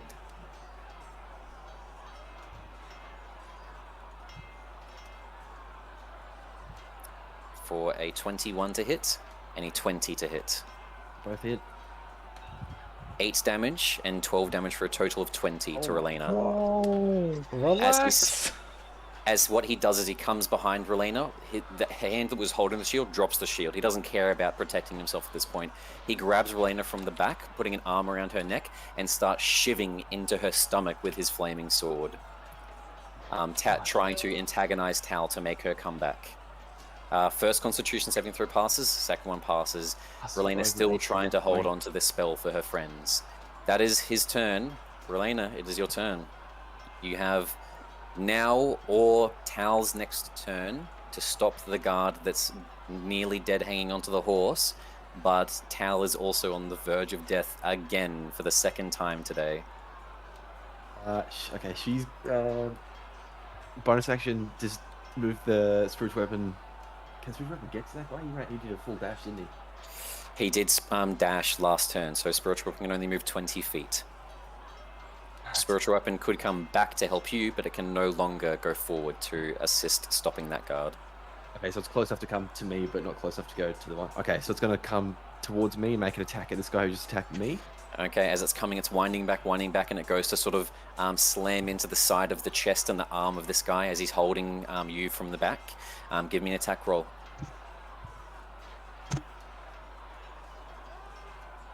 A 22 to hit. Yes. Roll damage. For 5 points of radiant damage. 5 points of radiant damage. It slams into his chest, and as like a little spurt of blood kind of pushes out from his mouth, you just hear a whispered kind of come, just stay still. And then holding her shield up to the guy who's attacking, she's going to throw it, like drop the spear, and then with the offhand just throw it out towards the guy who's attached to the horse and throw a guiding bolt at him. Okay, give me an attack roll with the guarding bolt as the spear flies through like Zeus's lightning bolt. And like Zeus's lightning bolt, it makes its mark. Roll that 4d6 of that lovely damage. 4 points of radiant damage. Tal, torn what to do, being sort of fired up by this freak and creep behind, but also seeing this one guard trying to get away, not knowing who she's going to sort of go to next, has the decision made for her. The spear flies through the sky, glowing from being thrown by Relena, and as it lands into the chest, she looks down and just hears a as there is a hole, probably, I would say 30 centimeters wide in the chest of where the spear landed, as everything is just singed away. The spear had a dangerous aura surrounding it from that guiding bolt, and as the body is faintly glowing dead, as it does have the effect of guiding bolts, there is advantage for anyone who would like to hit the corpse. That is Relena's turn. Yeah, Yes. she's going to turn back to the guy facing with no weapon in her hand. Now she's going to hold the shield with both hands, just shaking, kind of like, just like chucking his body. Now he didn't grapple her, so shoving him in the neck, he sort of is pushed back, and you guys are in a face-to-face standoff at the moment. We're back at the start of combat. The guard in front of Leo. He actually goes for a disengage action after that shot in the back. He sees how bad Leo is, but that shot, like I mentioned, he's wanting to get out of here, and he starts sort of running past Leo for the other horse, and only manages to get this one now dead. Take him off. He only manages to get 5 feet as both the sort of creep next to Relena and this one running away, the older guard, are only just off of the map at the moment, and that's his turn. Tao, you're up. Yeah, Tal is going to, because she's not probably where she's more like this way more, so she's Yeah. gonna run up to here, and as she does, going to hopefully hit, but before as she goes up towards him, she's going to cast Hex on him Okay. with a bonus action. One hand flies off as she's sort of ducking between trees, bushes, and starts pouncing between everything like a panther. The hex flies towards him, the same as it did with Gregornis. A bunch of small little fish hooks, very reminiscent for Vogler, start sinking into the flesh of this guy. And then as they are, just at the moment, more so illusions, not actually being physical damage just yet, and he hasn't noticed, the blade comes into the side for an 11 to hit. He smashes the blade with his arm, just the sort of plate mail that's above his arm, with a cackle. 2 women, it's just like a couple of weeks ago, as he goes for another slash across from both of you. And from the both of you, you see it doesn't look like he was being sick in the sense of what most women would think. There's a necklace around his throat that has a bunch of rings attached to it. Oh. Wedding band rings, tiny ones, all marked and all engraved. That is Tal's turn. Anything else after that? No. Okay. After Tal, we have Leo. Oh, good heavens. Leo is dragging his sword over to this guy, and if he hits, he probably won't. He will divine smite. Good gravy. Oh, my god. Don't forget you bless Leo. And that 5 into maybe a 9. As you're slashing after the guy, he legit throws his shield and like slams it towards you. Leo like ducks out of the way as he's running after and doesn't get within range. He goes for a slash, but the guy's just outside of his reach and misses. That is Leo's turn. Level 3 sucks. After Leo, we have the this one guard who's kind of showing, including all of the people here, who the members of this army are. Deserters, criminals, rogues, serial killers from the looks of it. This guy goes for a slash towards the both of you, one to Tal, one to Relana, for a 11 to hit on Tal and 14 to hit on Relana. Mid. The girls backing each other up, they start getting into a proper 2v1 situation, block, attack, and start pushing this guy backwards as he starts getting a bit of fear in his eyes. It is after Tal's turn, and that guard's turn, Fenrir. okay. Is it possible for me to move just...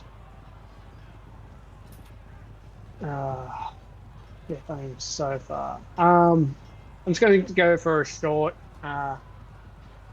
good arrow at the guy that's currently engaged with Dagar. Okay, give me an attack roll.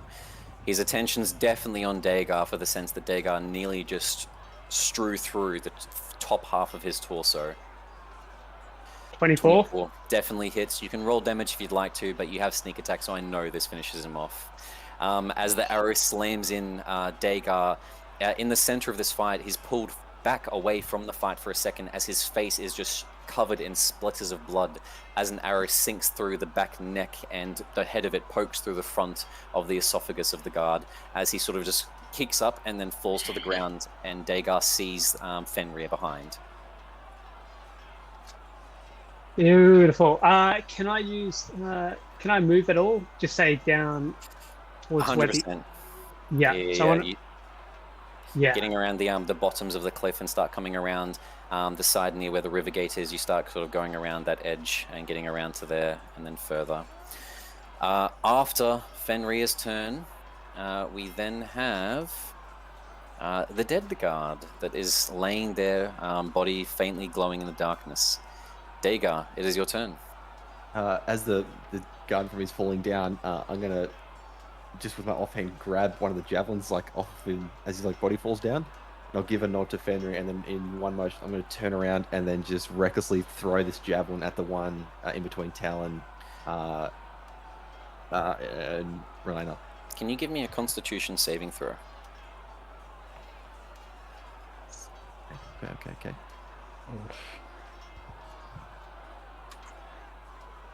16. You do throw it, and you don't drop it, but you do take 2 points of fire damage as you grab a hold of the javelin and it starts burning against your hand. Ooh. Ouch.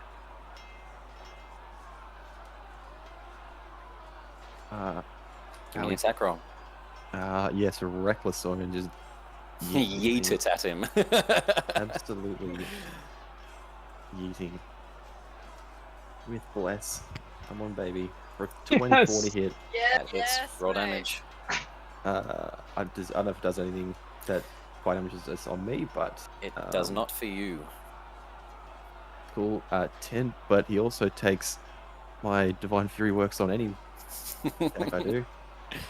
So 12 points of damage. So 10 piercing, 2 radiant, as I just throw this javelin straight towards this guy. The javelin slams into his back, and as it pushes through, it's only a couple of centimeters in from the side of his waist, but it's like pushing through either direction in his chest, just sticking there. It's not just the head of a javelin. The little bit of the shaft is even pushed through the other side of the edge of the left side of his stomach. He's still standing, but a large gurgle of blood comes out from his mouth as he sort of grimaces and smiles with blood smeared across his teeth towards Tal and Relena. And then we'll use all my 30 feet to close the distance, get as close as I can to him. 100%. As Dagar gets there, after Dagar, we have the dead guard that was shot down by Fenrir, and then instead we go to Relena. Yeah, she doesn't have a weapon because she dropped a spear in a panic. She's just unknowingly going to just bonk him with her shield and cast Inflict Wounds. Oh my god, okay. Give me an attack roll. This went from funny and innocent to you're just going to like shrivel this guy into a... Yeah, she doesn't know what she's doing, so she's just... glancing herself. You have... that does hit because he's not holding his shield, but just roll one more attack in case you get a natural 20. You technically have advantage thanks to Dagar flanking now. Oh, awesome. Just in case you get a crit. Okay, either way, that hits. Roll damage, because Inflict Wounds still could roll 3 1s.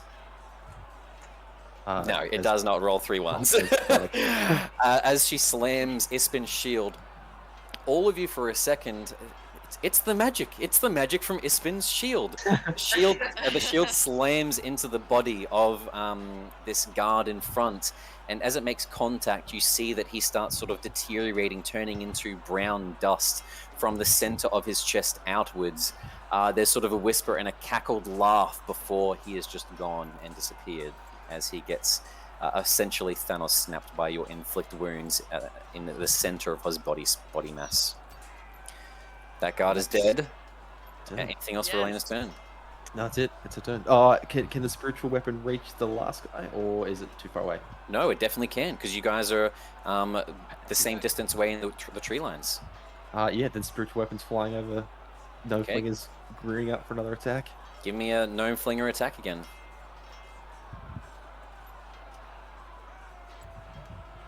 14 just misses. That is your turn. After that, we are back at the start of combat with that guard.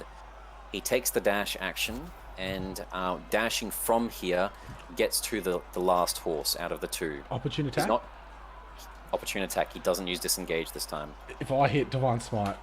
Oh, I suck! Leo, you're so off today. Oh. He gets all the way to By the all horse, men. and he's used all his movements. It does cost half of your movement to mount a horse. He can't mount it this turn. That is his turn. Oh, All the other God. guards are dead. Everything's finished. It's just this guy and the rest of you before he unwittingly announces to the army. That being said, after his turn, we go to town. Okay. Um, Tal is going to. Oh, what happened there? I've got everyone selected for some reason. It's like we're jumping.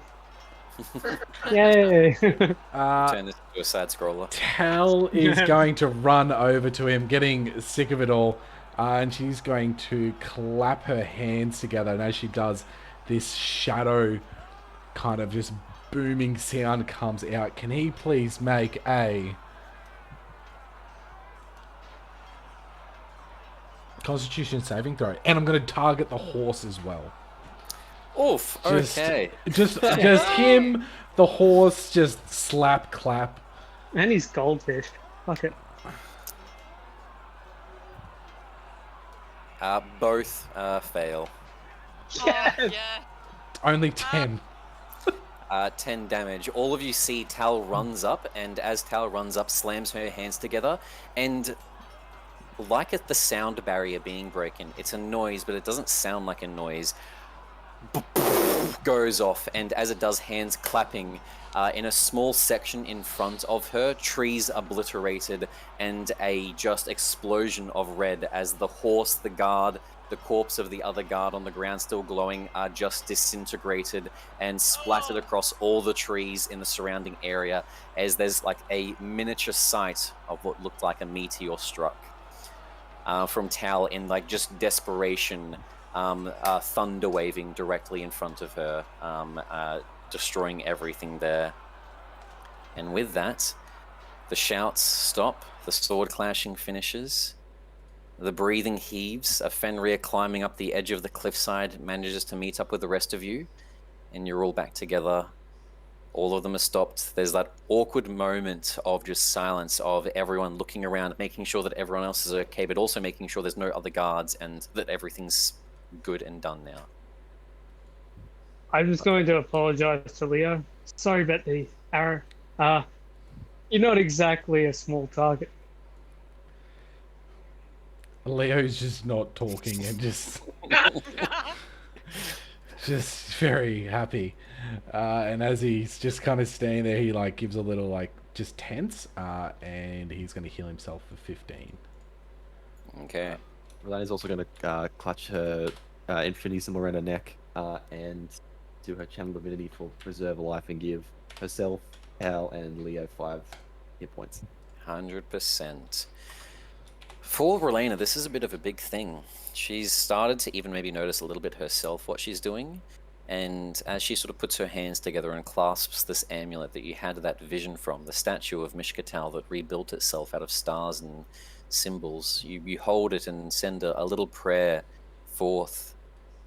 As you sort of send this prayer forth, you feel a warmth come across your body. For the first time, you've prayed a lot because you and your mother have been pious people, even if you yourself didn't fully believe in Mishkatal. But for the first time, you feel something come back, like someone calling for the Lord to help them and actually getting a real life response.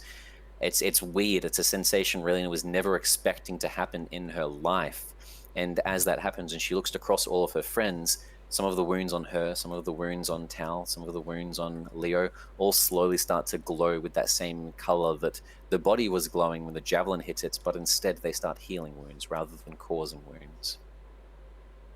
Like, I wouldn't say on autopilot, but the day that Relena's had and kind of just, the whole day that has this transpired, she is having the most chronic mental breakdown she's ever had, but has like got to the point where her brain snaps so much that she's just kind of on autopilot and like hasn't begun to register everything yet because it's just too much. The whole day is just too much. So she's kind of on autopilot and just kind of quiet and just like blinking too much, and it's a lot.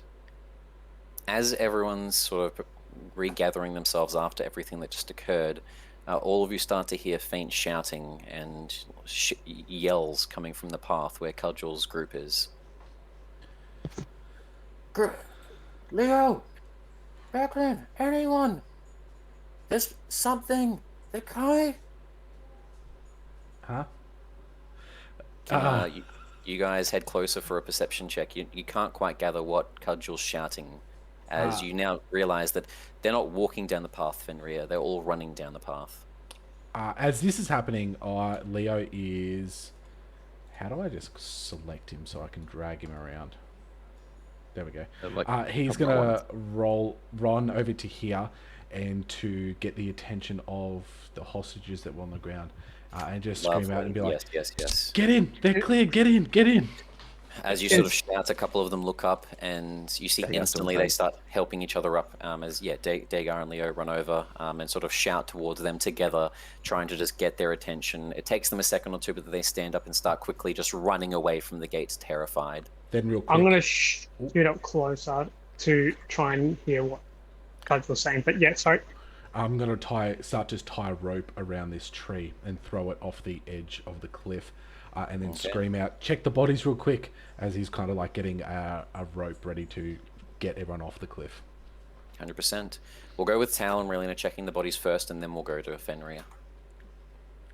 As they're both looking over everything here, before either of them get a chance for an investigation check, they start looking at the armor that's still there, searching in the pockets, but before they get to reach into the pockets, when they touch the armor, a sting back.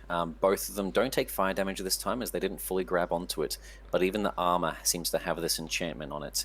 When they pull away, nothing's there, but when they reach closer towards it and get closer, it starts to sort of vibrate slightly and glow in a soft red, like a glow stick. A very, very dim red glow, not one that could be visibly seen in the darkness. And they don't have any pockets or any pouches, backpacks? None that can be seen, generic things of water skins, food, stuff like that. Looks like anything they had was probably back at the encampment where Fenrir and Tal originally saw. They came here for preparations and battle only. The only other thing, if one of you guys did want to grab it, is the messed up necklace around the body of that guard that's still sort of strewn in between where he had been killed with all of the wedding rings on it.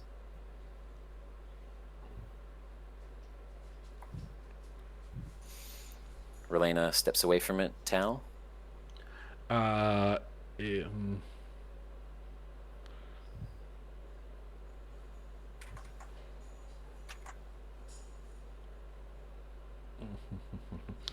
Tal is just going to just give the neck across, the cut across the neck to Leo and dart over to here. Okay. Fenrir, as they're all running closer, what you're starting to hear is, the march has begun. They're coming. We only have hours. They're coming. Okay. Hearing that. Fuck. So if I'm in hearing distance of them, they're in hearing distance of me. I was like, I'll yell out, right, make your way down to the docks. We're evacuating, and then I pass the message on to Dagar. They're coming, and whoever's in earshot, they're coming. They're hours away. By the time all of you climb off of the hillside, Cudgel and her forces, and looks like one captive that they got from the Iron Bridge Brigade are starting to make their way down. Cudgel starts sort of running next to all of you as you start heading into the town itself. We saw them. It's a slow march at the moment. Looks like they're approaching. I don't know what time limit they gave you, but it looks like they're going to be here. My guess would be in 6 hours. As you're all sort of thinking about it, you do know that the riders that were marching, from the sounds of it, the army's not sort of sprinting here, charging. They're just slowly making their way here. So the herald that you all spoke to probably lied to you all, and the army was going to arrive within this time limit of 6 hours. So you did stop them from marching right now, and you've given the town time to escape thanks to that. Unfortunately, however, you don't have 24 hours, time to rest, time to fully sort of gather your senses. You have time to help the citizens prepare the boats and then leave as the attack is coming. Yeah, just starting to sprint into the town. Yeah. Okay. While they sprint in the town, I'm going to torch everything, all the buildings. Use flames. And then when everyone's come through the gate as well, Dagar's going to close the main gates to Volga and do what he can, like spend a bit of time there, do what he can to barricade it as much as he can. 100%. Tal and Leo will also help. 100%. As everyone starts getting prepared in as much as possible for what they can do to sort of stop this and prepare everything. the townsfolk begin sort of gathering things up and also making as many preparations as they can. Can I please just get a survival check from all the players, other than obviously our secret one, which is just about to join in now? I apologize for the wait as well, Roa. It looks like everyone was deciding to roll the worst they've ever rolled in their lives tonight. Leo.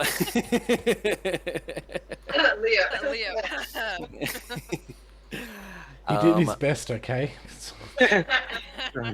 As everyone's preparing everything, what they managed to prepare is the boats to carry 200 people.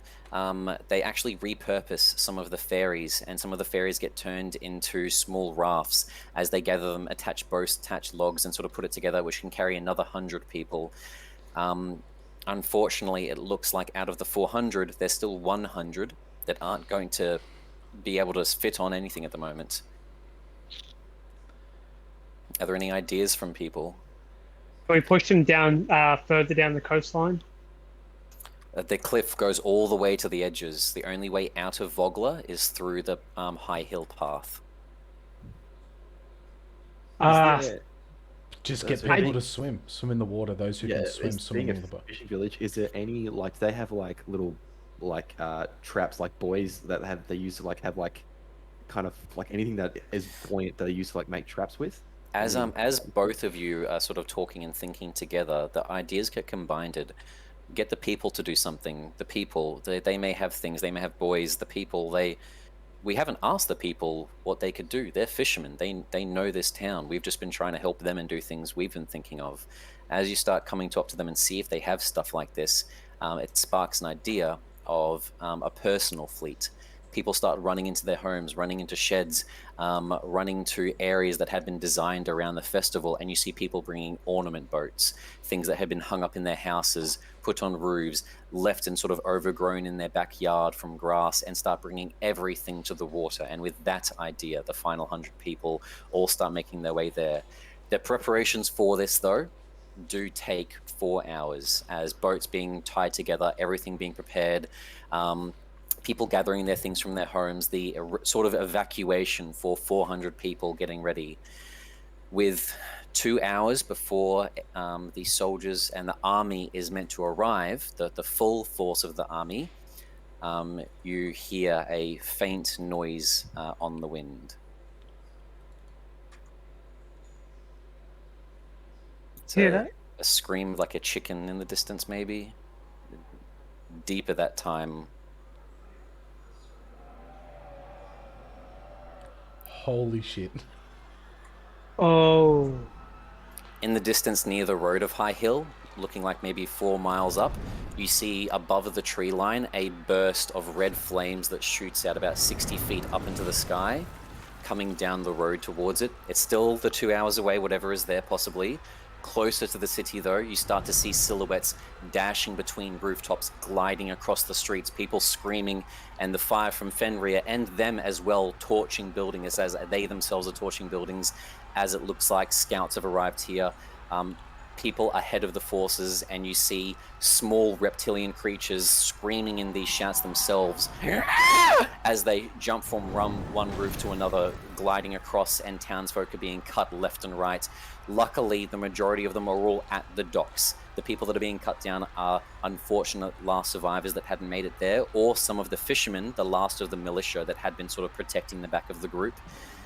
The attack of Vogler is now. The attack of Vogler is not in 2 hours. As everything is happening, what do you guys do? Did we get a short rest? Diego's going to put himself on the side that has like the docks and all the civilians behind him, and then try his best to just fend off, deter any kind of creature or anyone that's coming. That's Leo's hostile. with him. Becklin runs up beside all of you. Seeing her again now, she had been with the mayor and preparing the last of the sort of evacuation plans. Okay, Cudgel spoke to me. Cudgel sort of runs up beside her. Hey, lassies. Okay, the plan is we're going to take the Ironbridge Brigade, we're going to head to the river gates, march up towards them and use the choke point. We're going to hold the forces off. Hopefully, if they see that we have a prepared amount of army, it might scare the dragon army off. They think that we're undefended. They think the militia have been killed. They don't know that not everyone betrayed Cudgel. We might be able to scare them off. I'm going to go up there, hopefully seeing me with Cudgel, and Cudgel sort of nods. I'm a member of the Knights of Solamnia. They may not want to anger the knighthood and cause a war with them, as in addition to a war with Solamnia. We're not sure. We're just anything we can do. Can you all please get the last of the survivors out and keep everyone safe? There's still people in their houses that haven't made it out yet.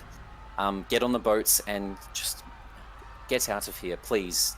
Derek, you're going with them. He sort of argues for a second and comes up towards her. As you can see, they start having a little bit of a moment. You do see that there's concern across her face, and she's hiding something. I'm going to move up to Derek and just grab him by the scruff and then just throw him towards the boats. And then, yeah, just going to reach out and shake her hand and give her the nod that she's probably not going to come back from this. As you give her the nod and she sort of gives you a salute back, she looks across and sort of signals towards Dagar for you to come closer as well, with the three of them. I was a step behind Leo as well. I give him the space. I go back and start getting anyone else Yep. ready to fight. For you and Derek, you both needed and deserved more than what people have been able to give you. Derek being in a small town, you being mistreated for years. I do have the gift for Derek. If while you guys are doing everything and saving people, if you could get it for him, I'm not going to have time when I run to the gates. If you can get to Thornwall Keep, there is a gift for him, a gift that will be useful in this situation. It's under my bed. It's a large box, about 70 pounds.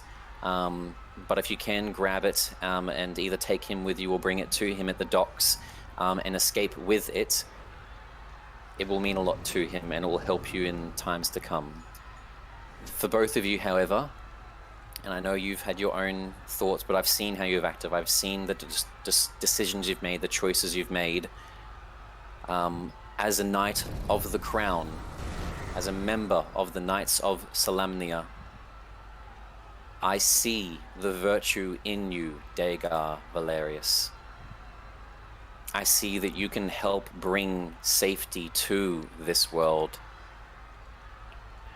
And I see you.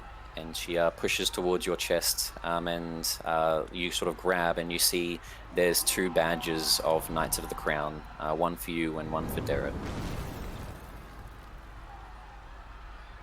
I'll kind of look down at them and then I'll straighten up a bit. I'll straighten up and then give her like a proper Knight of Solamnia salute. And then, for like last second, then fuck that off. Then go give her a full Predator, like, Schwarzenegger clasp. And then I'm going to pull her in and just say, give him Hell Knight. And then in her hand, I'm going to palm her the badge of the Knight of the Rose that I took off my old master. Lovely. She grabs it, giving you a smile. Always wanted one of these. And sticks it to her clothing and starts running forward. The Ironbridge Brigade, Becklin, the small little dwarven Cudgel running past her. You see in the middle of them, you recognize, looking a bit more different to all the other guards, with a cloak behind him and a glaive being wielded, Jayev, the other lieutenant, apart from Gregornis, who was still loyal, and all of them begin running to the gates as we pass to the rest of you. As a group, from what she said, is it unanimous? Fenrir, Leo, Tal, Relena, Dagar, are we going to get the last of the people to the boats? I see some nods. No complaints. Yeah. We're saving the people. Oh, what about your thing that you need to get? Well, you can save people on the way to Thornwall Keep, because you guys right now are all the way down at the village circle. So you can start making your way up to Thornwall Keep and get that box while you sort of save people, if you would like to. Is at any point when we came back after we attacked the Javelineers, was there did Thorn come with us? Like, did he come down? Which we collect him on the way past coming back into town. As you guys were coming into town, you saw him running in the crowd of those survivors from the gates, the people that were being held hostage. He'd already seen what had happened because he'd been watching the entire fight from the gnome slinger, saw you guys win, and then started running down the castle and fled with everyone else. So your guess is he's at the boats with your mother and with everyone else. Okay. Do I just see? Does Dagar see him from where kind of he is? Like, is he like within sighting distance right now? Give me a perception check quickly. While he's doing that, Leo is going to tell Tal to help out Dagar, and then he's heading to the dock to ensure that his dudes are the first ones on the boats leaving. Okay. As you start running to the docks, or like turn to run in that direction, Dagar, you don't see where Thorn is. There's people sort of screaming and running in that direction now. Fire spurting left and right. Bjorn comes and like puts a hand on your chest. You see he's standing next to Thar and Hedon, beside both of them. We'll get the boats ready. We'll make sure they're protected. You go with them. You are the first on the boats. We're first on the boats. Then he's going to pull out a little bit of parchment and just write a letter to Caliban. Vogler has fallen. They are using some kind of flying creatures, and give like a dot point spiel of what has happened and what he's seen and the commanders that he's seen, and put that in Born's hand and say, if I don't come back, this goes to the capital. Okay. As Fenrir, I torched down a lot of the evacuated places just to put a bit of smoke cover, but that tree in the center, I'm just going to perch up there as sort of top cover for any enemy forces. Okay. As you get up onto your cover and people are running left and right, the group starts running along and you're sort of traveling along with them. All of you run through not but 2 blocks before you instantly see a group of these large, filthy creatures, ruled wings, cornering 2 fishermen against the wall of a building. They seem to be laughing and jeering in a language that you don't understand. And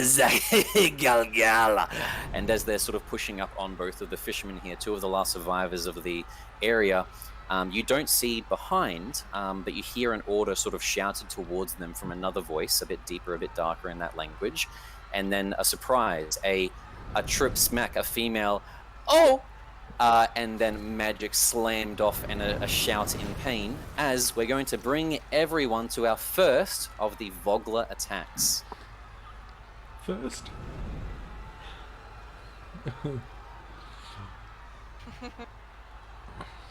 We had a long rest and got all our spell slots and stuff back, right? Of course, yeah. Yeah. Shit. Shouldn't have gone haywire. As in front of you, you see some of these Draconians, you see the Vogler militia, and as you all start bashing out towards them, you hear the female to the right.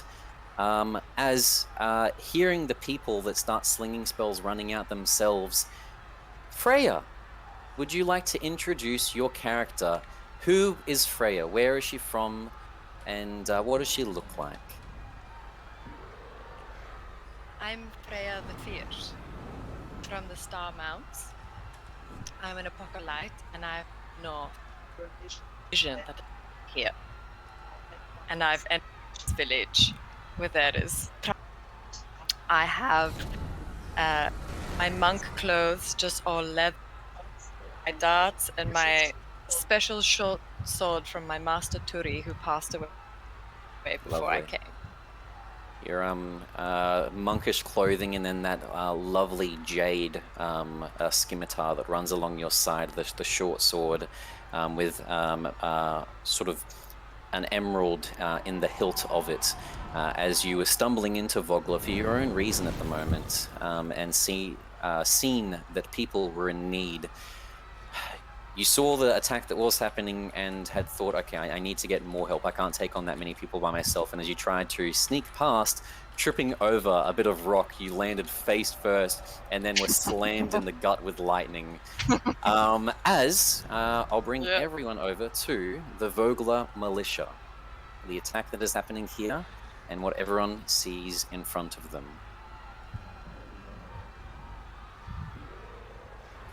select everyone, add all of you into a lovely, lovely encounter. Roll, roll, roll, roll, roll. And then for the militia, can we all roll for initiative? Oh my god. Trying to be at the back. 21. Fuck Hey, yeah. that is fine. Relena can be at the back. Awesome, thank you. Dungeon Master, I'm trying to double click on my icon and it's not opening. Is there a reason? No, let me just check. Oh, one. it's open. It's open. It might have just taken a second to load with your PC. Yeah. So give us a initiative roll. Lovely. There we go. Freya at the top, despite the fact she tripped over on a rock. Fenrir after, Raylena, Dagar, Tal, and then Leo at the lovely, lovely bottom as the paladin that he is. That is where, for everyone, we'll take our halfway break. We'll begin this combat. People trying to be saved. After the break, grab some food, grab some drinks, go to the toilets. You're not going to want to miss it because after this is one of plural attacks that are happening as our adventuring group, our people that have met each other, living in Vogler or visiting Vogler for the first time, are trying to save the village as this red dragon army and these abominations and these brigands and these criminals begin to kill, maim, and slaughter. We'll see you all soon.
Okay, we are back, everyone. In the heat of combat, two militia have been cornered in town by these large reptilian creatures, withered wings that seem to be gliding off of rooftops, slamming into wall buildings, and slashing with these very meaty, heavy short swords that they have. Up first in the combat, as our group of adventurers and a unlucky individual at the wrong place at the wrong time stumble across this attack that is happening, we do have leaping first the monk with their quick foot and their quick feet and quick thought. What does Freya do? She does hear that there's help around the side and notices that obviously there's still the militia alive, and a couple of the guards, these beasts, have already started to turn down that alley. However, this larger one with you with grey wings and a staff in its hand does still have that finger pointed towards you with purple lightning. Sorry to interrupt, Dan. You Could I sure just get some sight on the new character, just so that the Sure. show can see it? Thank you. Sorry to interrupt. No, that's okay. Let's add Freya to the Watcher for all of you lovely folks at home. Let me know if that's good now.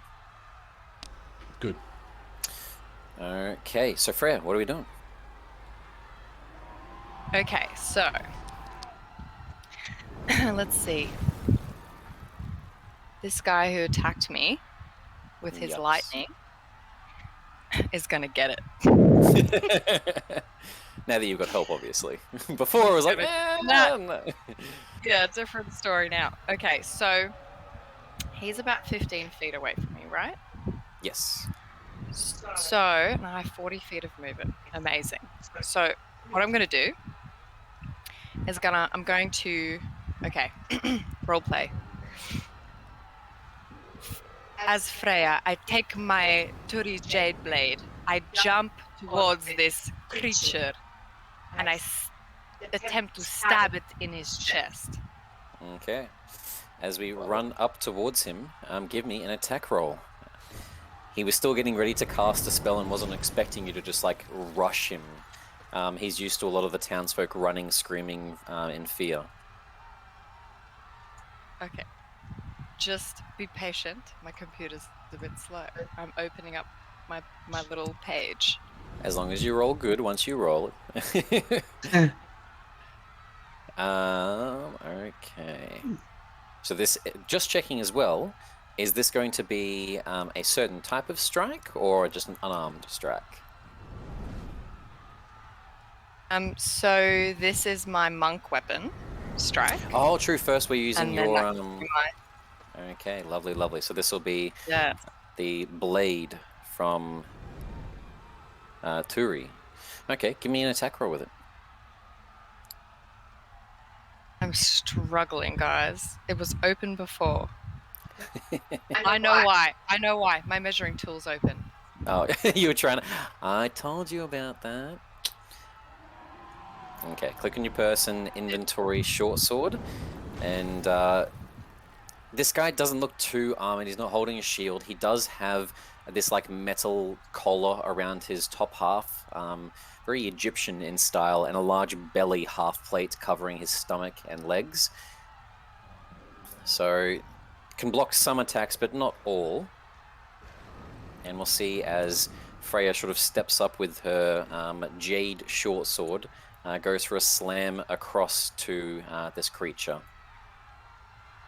Okay, so I clicked on something else to see if my mouse is reacting, and it's in that little, you know, the thing next to your person? It's like 4 corners. It's selected, and I can't select it. That's fine. What I'll do for now, because it's pretty simple for your turn, see if the DM has some luck. I'll do the attack for you, and just take a second trying to get it to work. Oh, you got a 10 to hit. Excuse me. Guess you should have had your stuff working. As Turi's sword comes around, the creature sort of smashes off with the staff that it has out of metal. For the first attack, missing. You used movement and attack as Turi's blade gets parried off to the side. You do have a second free hand though for your monkish punch for a quick punch in towards the creature itself. Would you like to imbue this attack with one of the elements, or would you like to just do an unarmed strike? I would like to use a key point for Flurry of Blows. Lovely. So we'll attack twice, and with that, I'll infuse them with cold damage. Cold damage, perfect. So as the Turi's blade misses and gets parried off, you send it flying into the sky. The dragon looks up for a second at it, and you go for two sort of flowing like water cuts along the esophagus of the creature with the corners of your hand for a snap, snap. Give me the 2 attacks. Can you do this for me again? Because I'm still struggling. No, that's fine, that's fine. While everything loads for you. So one's a 10 for a miss, the other is a natural 20, so you can thank me later.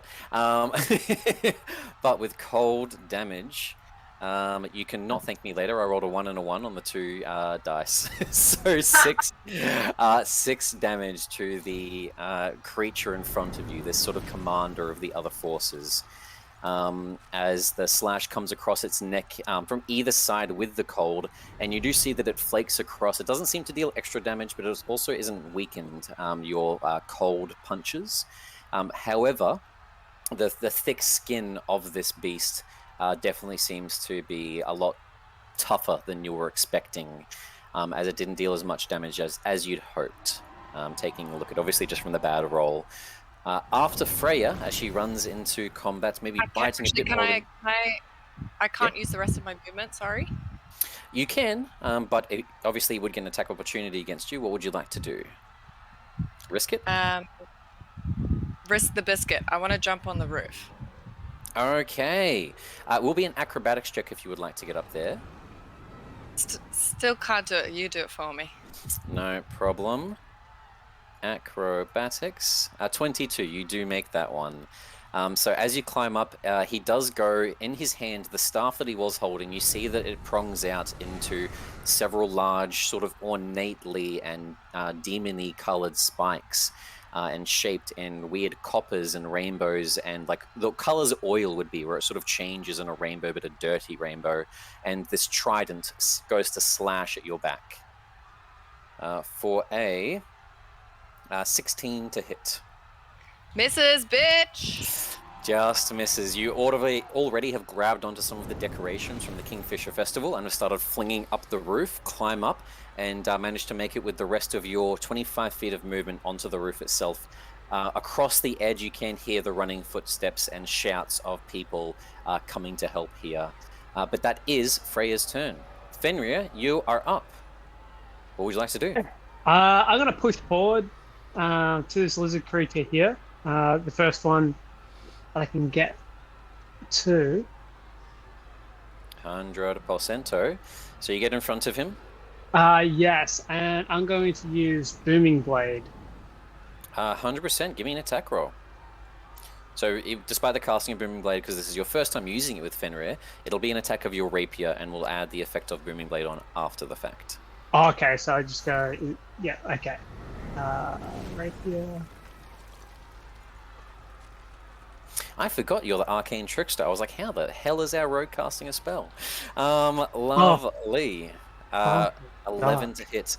As you come in towards this weird beast and a grumble, it bites your rapier, and you stick it through, poking into a bit of the flesh. But you can feel the strain on the metal and the threat that it might snap the end of your rapier off, so you quickly pull it back free from the creature's mouth. That's your attack. Is there anything for bonus action? Bonus action, I'm going to just disengage onto this rooftop, if that's possible. 30 feet was your movement to get to there. Okay. You can dash onto the roof, but it does mean the creature would just get one free swipe at you. Yeah, happy with that. Okay. Let's do it. Yeah. I won't do an acrobatics for this check purely for the situation of the roof is only 20 feet tall, so if you're just taking it slow, that extra 10 feet means that you don't need to make an acrobatics check. But as you sort of scaling up the side as well, the creature does go for one last swing at you with his short sword for an 18 to hit, dealing 5 piercing damage. That is Fenrir's turn. from the attacks happening. Next, we have one of the Vogler fishermen who tries to just jut forward and attack with one of his spears, defending himself. 16 hits. He's holding it with both hands, so it's versatile for 5 damage towards the Draconian in front of him. As our lovely little fisherman gets first blood in this round of combat. Okay, after the fisherman, we have the one that you had just attacked, Fenrir. Now he, being a fat little chubby boy, does not have a flying speed or a climbing speed. He can simply glide with a feature they have. So he's actually going to leave the range of this fisherman, taking an attack of opportunity, and try to engage into Leo with a sort of reptilian scream and shout and shaking his head left and right in some sort of weird ritualistic battle cry. The spearman misses, and the Draconian comes in for his attack on Leo. 16 to hit Leo. That's my AC. For 5 piercing damage, as these same things from yesterday are right in front of you again. One thing I will say is, Leo, can you just give me a quick insight check? 9. A I'm 9. rolling so bad. Don't worry about it, Leo. You're fine. You don't. What you were going to notice wasn't anything important anyway. Wink, wink. Rielana, it is your turn. She is a silly girl and used pretty much all her spells in the last fight. So she is going to look at the one next to the fisherman over there, and then thrust a hand out towards him and do a sacred flame. So he's making a save of 14. No problemo. Do you want to put that in the chat for us? Yeah. Sacred flame. That's a fail. Roll damage. Nice. So that's yes, 1 point of radiant damage. As you shoot a little spark, you're not wanting to hit Leo, you're not wanting to hurt a friend. You already saw him get shot in the back by Fenrir, and there's just too much like oncoming fire from friends at the moment because of the chaos of war, basically. And in the nervousness, only a sputter of fire slashes across like the face of the creature for 1 point of radiant damage. Any movement or bonus action?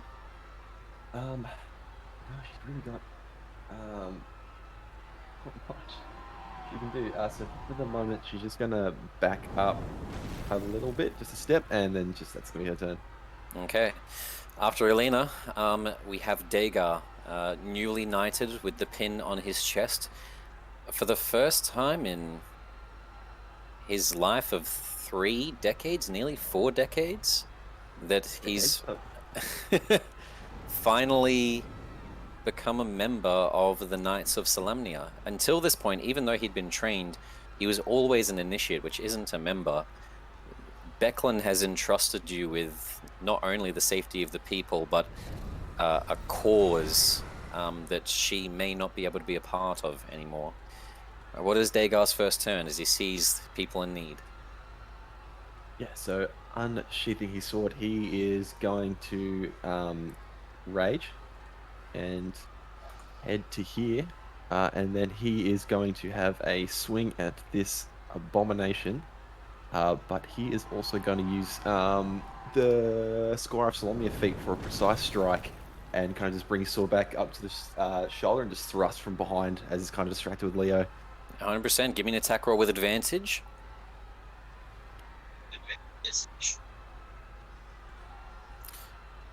Lovely. 18 hits, roll damage, and include 1d8 from the precise strike, thanks to your Solomnic training. And also my Divine Fury.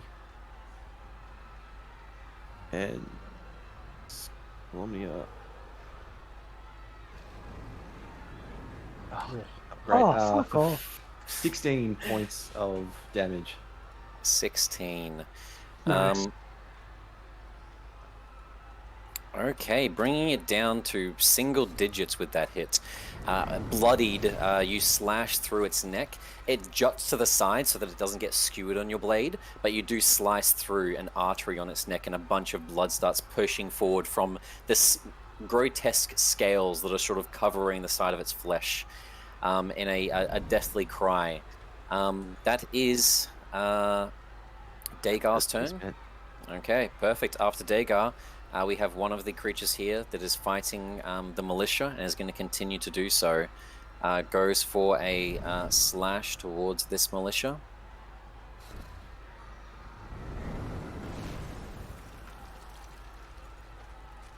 For an 18 and an 8, one hitting and one missing with their multi-attack, and comes in for 5 damage to the militia, bringing him fairly heavily down, as you will hear like a wound and a cry from one of the fishermen.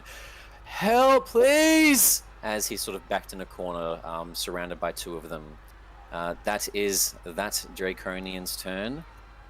Next is the fisherman just here, who goes for a spear jab of his own, not holding reenactment gear anymore, for a 20, and deals 8 damage to the one in front of him. Another good hit. Okay.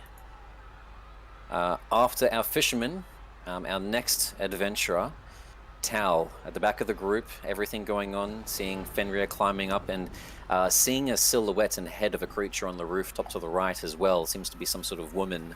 But then the fighting down on the streets. What's Tal's first objective? She is going to move 5, 10, 15, 20, 25, 30 to here. And as she goes past, she's just going to attempt to slice at this Draconian with her blade and doing a booming blade. Okay, 100%. Give me an attack roll. I'll try. Advantage because you are flanking. Neat. 23. There we go. Yes. Roll damage as she starts running beside the creature and is aiming for the other side of the neck to what Dagar had sliced through. With 10. With 10 damage, can Tal give me a insight check quickly? 17. Lovely. I wanted to be able to tell you what was to notice.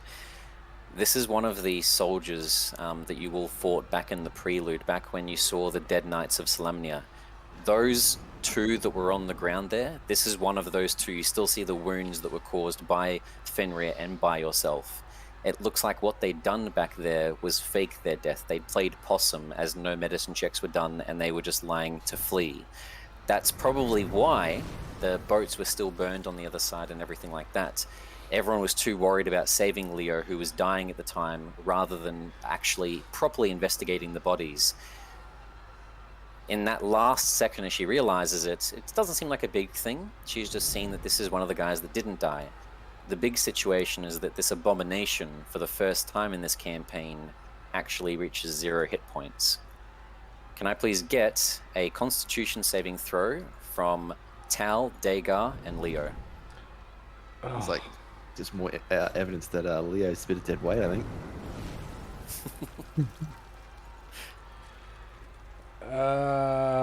Yeah. Oh, Oh, okay. come on, Leo. Yeah, Leo. Fuck yeah. Hey, pulling some weight. Oh, good heavens. Everyone but Tal passes.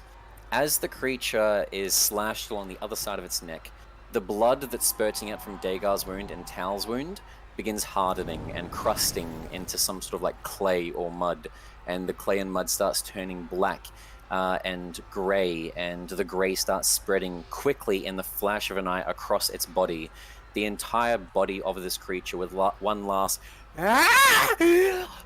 breathes in as the last air escapes, as it turns completely petrified into stone, and then shooting forth like a gas grenade, gas bursts forth from a bunch of the stone as it starts breaking apart.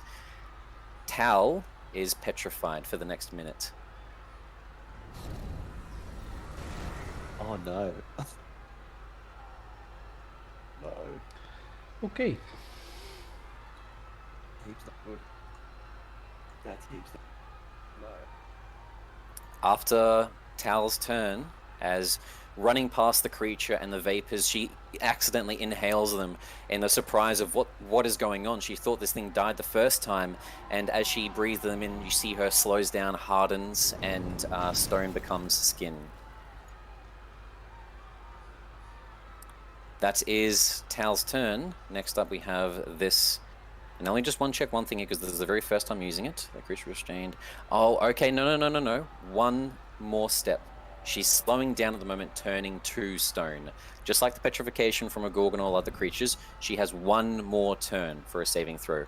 Right now, however, she is restrained. So attacks have advantage on her. Her movement is 0.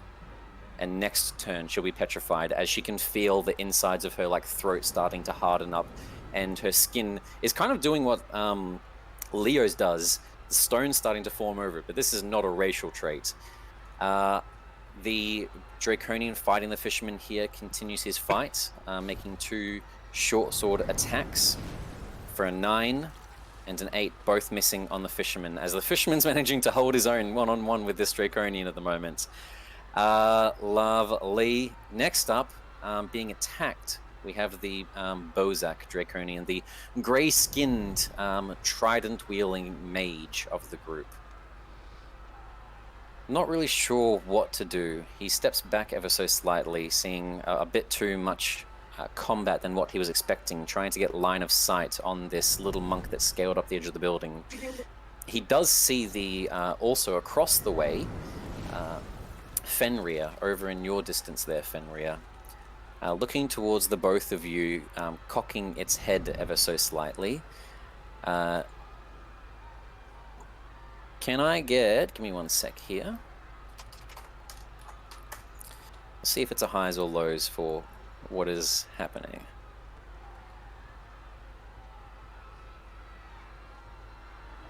Oh no, this would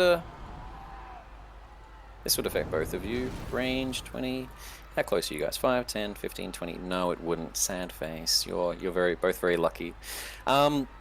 What he does is instead reaches his finger off towards one of the guards and shouts an instruction. And as he slams a finger towards you, you see another bolt of lightning hit the Draconian.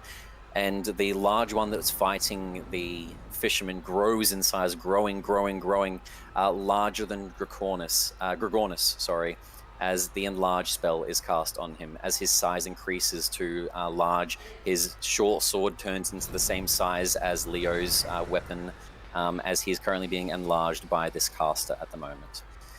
That is that one's action and movement. Next up is one of the reptilian fiends here attacking another one of our sad little fishermen for an attack and a miss and a miss. These fishermen are saving the day for both of you guys. Okay, last in combat, we have Leo. He's going to charge on over to here. Great weapon attack if he hits Divine Smite. 16 to hit.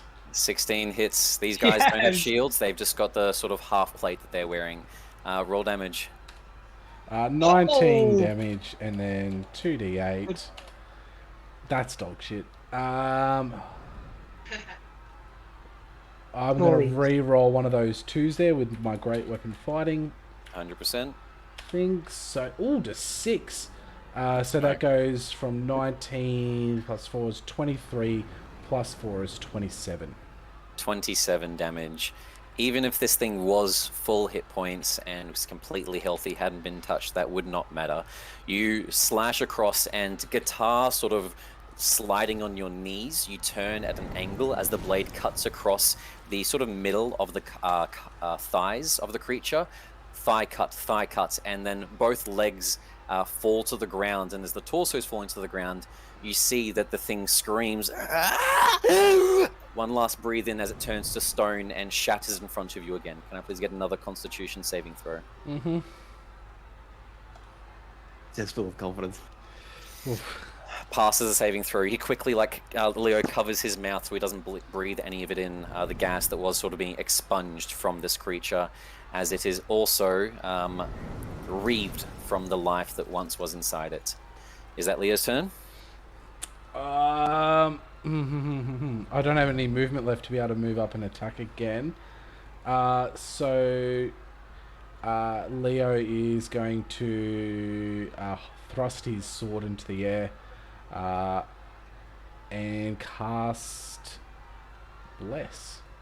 Okay, who are we blessing? No, I'm not. I don't have that yet. Oh. I can't prepare that many spells. I've got it. I just don't have it prepared. So no, that's Leo's turn. I'm all good. Okay. After Leo, we're back at the top of combat. Screams around the city. That flame that you all see again, raising up about 60 feet in the sky, about 2 miles away from Doncaster now. Slowly getting closer. Whatever that beast is making its way here. The worst to be assumed at the moment. We have Freya on top of the roof. You've just seen one of the weird reptilian creatures, now increased to the size of an ogre, standing in front of one of the small fishermen. That was that weird guy at the back doing that, right? Yes, you can see he's still manipulating the magic in one of his hands. He's still concentrating on the spell that's making that one bigger. All right, I'm going to fly through the air with Turi's dagger and Lovely. attempt to stab him again and use another key point for flurry of blows, dealing poison damage this time. Okay, no problemo. So you're jumping down to him, did you say? Flying through the air? Or are you going... Yeah, with my Okay, blade. okay. So I'm gonna... Now, you don't have slow fall yet, do you? Or does a monk? That's fine. Give me 1 second here. You do take 2 bludgeoning damage as you feel the weight of your body landing with a shot. But you know, right now, it's now or never. You don't have the option at the moment. As you slam into the ground 20 feet high from the building top. I will, however, give you advantage on your attack as you sort of come down martial arts movie style in this large arced swing.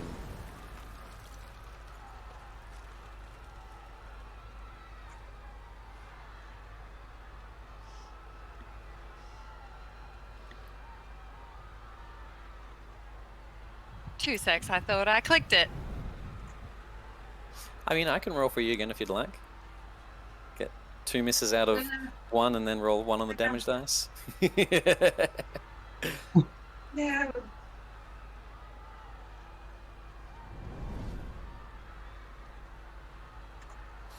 Oh my god, my screen is moving for me.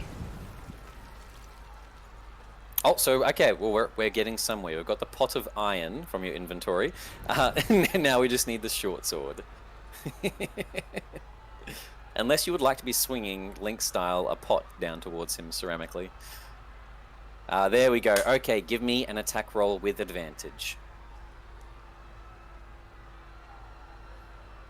Perfect. A 19 definitely hits. Roll damage as your Turi's blade starts flying down towards him. Awesome. 6 damage. That is just your action. You still have a bonus action as well on top of that. Okay, I'm going to do my flurry of blows, but I'm going to use draconic my strike, so I'm going to put that in instead. Lovely. As the blade is sort of still sticking in his flesh, you go for 2 quick punches before you even pull it out of his flesh, in just a flurry of attacks towards him, using speed rather than force. Give us the 2 attack rolls.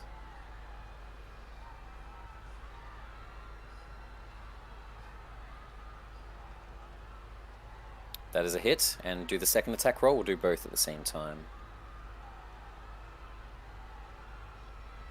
Lovely. 23 is definitely a hit as well. What are the damage types coming from each of these? Poison. Lovely.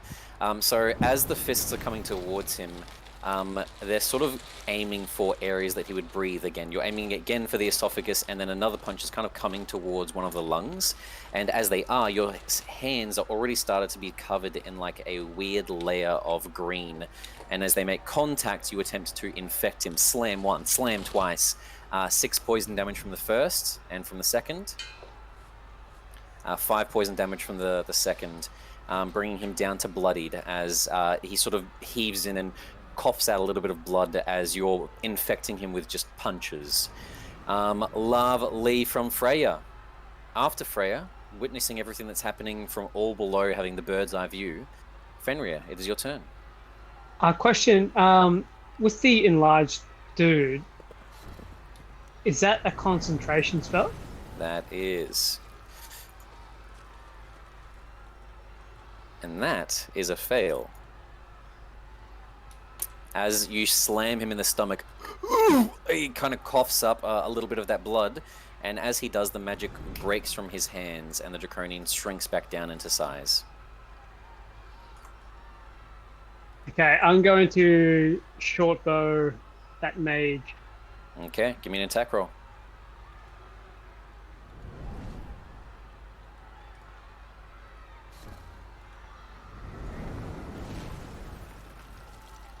$22. Now, this I'll count this in the way of the enemy of my enemy is my friend. So even though you don't know who this monk is yet, you do know that they're attacking these things, trying to hurt the people of Vogler. So add sneak attack onto it. Oh, I love that. 8 Oh. piercing off the bat first of all, and then the sneak attack. The 8 piercings brought him down to single digits.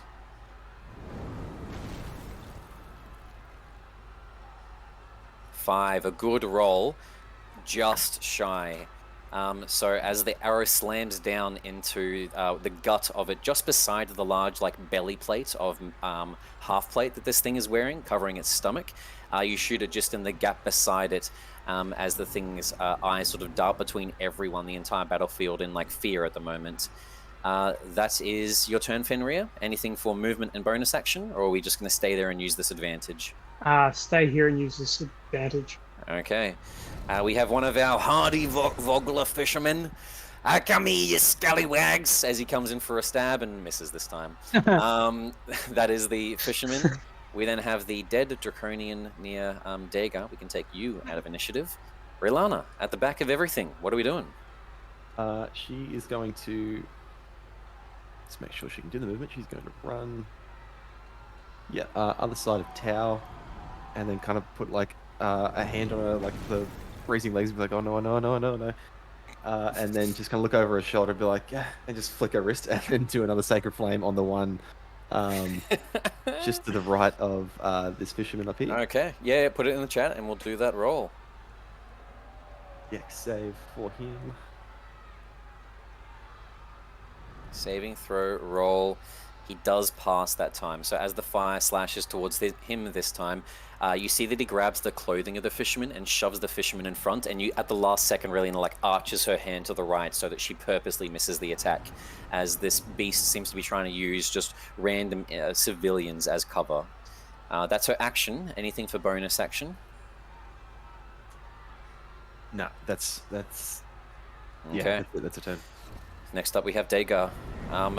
Not seeing what happened to Tal and seeing a bit of Tal's flesh exposed in the areas that is seen, like her wrists and her neck, seeing bits of stone starting to cover it after that stony explosion from this one, and then also what happened back with Leo. Dagar's fairly intelligent. He kind of knows what's happening now if he's close to these things when they die. What would he like to do on his turn? Coming around a corner just to see more of them. Seeing that one up next to this strange new villager lady. Is this one looks different? It looks like a mage spellcaster. Yeah. It's got so it's got the trident in one hand, a demonic-looking trident. It's definitely got more decorated armor. Like I mentioned, a bit more of an Egyptian-styled collar that covers its pauldron, shoulders, and neck. That stomach half plate that it's wearing, and then much more dignified and grey wings. Okay. And this lady she's doing some full Bruce Lee stance against it. You can see that as the sword is sticking out of the creature's shoulder blade at the moment, she jams into his throat, stomach, grabs the blade, swings the blade around, and is coming back for another swing already as she hits it 3 times. Well, probably being a silly boy, but maybe going for threat. I'm going to go behind this one, getting 2 opportune attacks from these guys. I'm going to use my full movement to get behind this one. Okay. They will take some slashes at you as you go past. Yep. For a 14 Miss. and a Parry that one 7. off. Both Ooh, I miss. parried them off. Yes, not again. As both sort of slash back towards you from the fisherman shouts up, he's here, he's our friend, as he tries to stab at them with the spear that he's got as you run past. And then getting behind this one, I'm just going to, with a sort of half spin, come around and just go for an upward slash with my sword across his back. Okay, give me an attack roll with advantage. You and this monk are flanking. 15 to 15 hit? just hits. Roll damage. Yes. Thank the Lord. Yes. 4, 9 plus. Nice. 9 damage does it. 3. As you slash through this one, Oh, actually, you cut through one of its wings and its spine, and as you do, it turns behind you, and with a sort of weirdly black and greeny teeth from the blood that it's been spurting up, not red blood, looks towards you, and in the language that it's speaking that you don't know.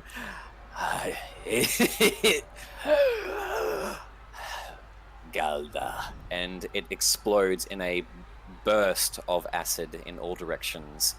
You see the acid in slow motion making contact with the stone around it, the building sides, and very much like the alien from the Alien movies, is dissolving everything that it touches. Can I please get a dexterity saving throw from the both of you? sorry.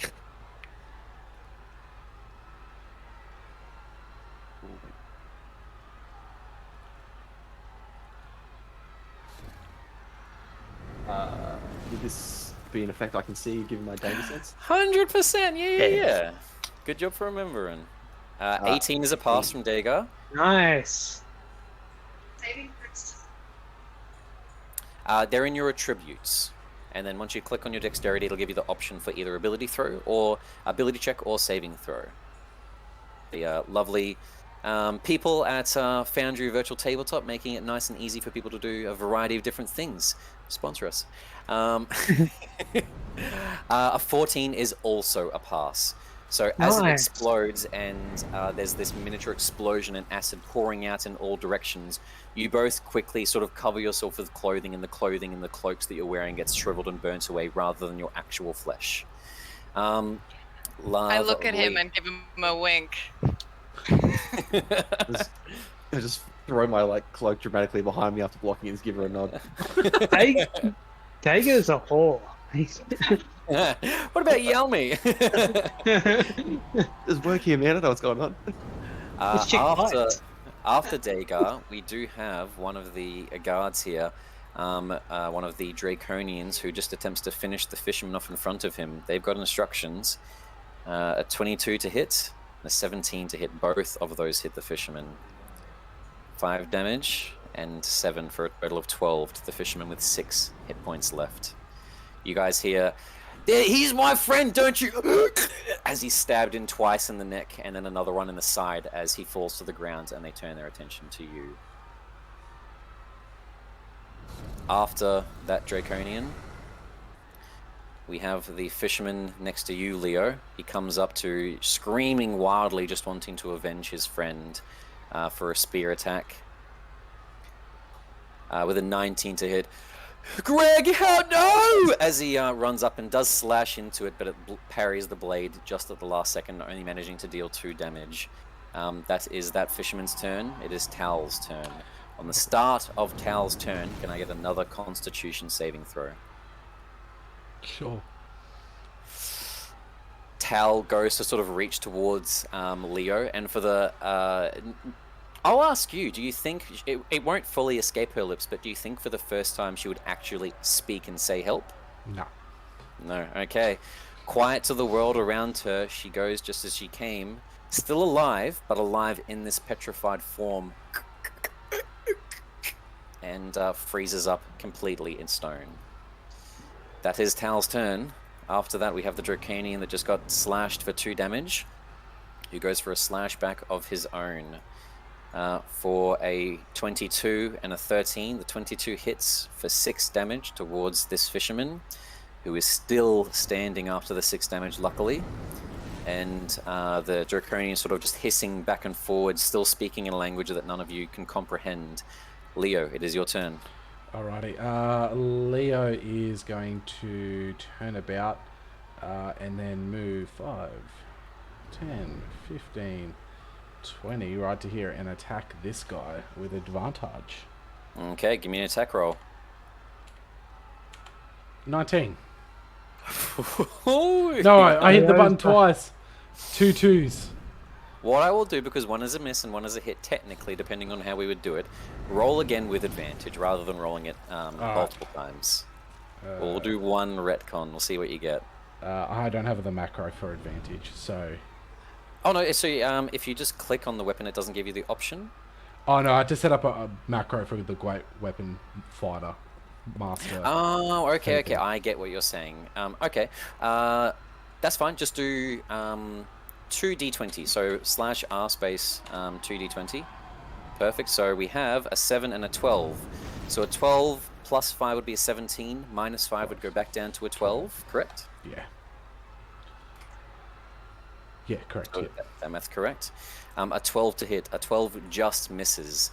So as you reel back and go for a slash in towards the center of the creature, it despite its fat, large body, it shuffles to the side as you were going to hit where its arm was, and you have to pull back at the last second so you don't accidentally skewer the fisherman that's on the other side of you. Is that Leo's turn? It's Leo's turn. Okay. After Leo, we have Freya back at the top. What are we doing, Freya? All right, so I'm gonna use my. I'm gonna use a dart on the guy to the left of Leo. Okay, lovely, lovely. Give me an attack roll as you sort of grab one of your small darts, a pearl bead at the end of it, and fling it off towards the back neck of this Draconian.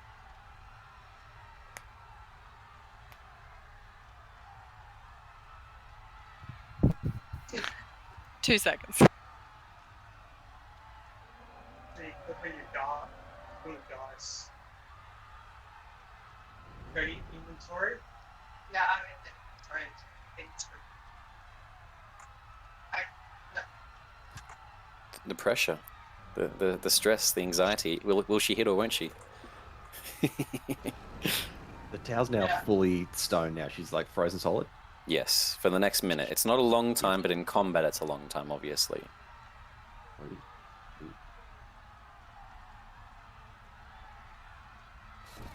There we go. Attack roll with these darts. 19 is a hit. Roll damage.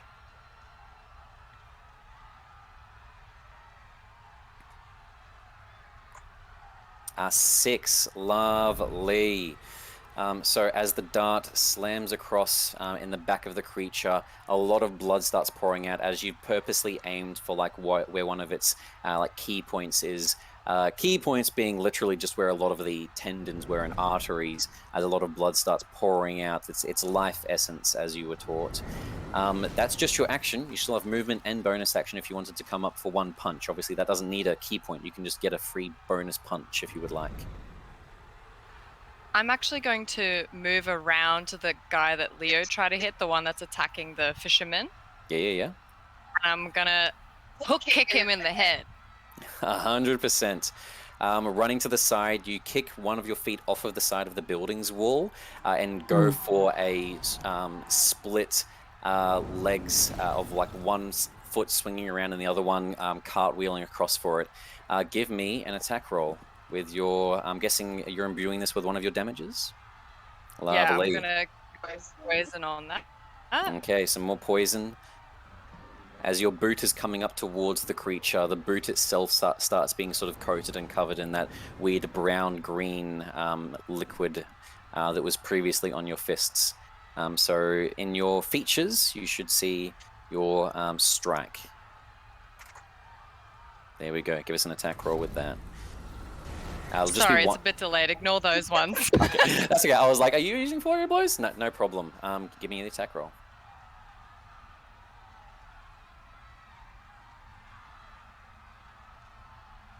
11. 11 is just a miss. So as the foot sort of swings across, it does slam into the neck of the creature, but the area that you hit, you realize, is like covered with hide armor, and it doesn't burn the flesh like what you were hoping would happen. That is Freya's turn. Fenrir, looks like this is nearly finished. There's just 2 more to be put out of their misery. What would you like to do? Going in again with short bow. Okay, give me an attack roll. Are we hitting the one in the center of the 3 or the one that's flanking Leo? In the center. Okay.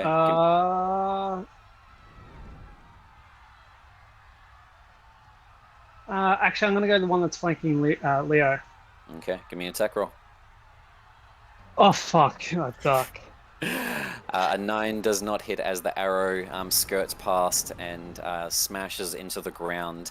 As there's a full-on melee happening at the moment.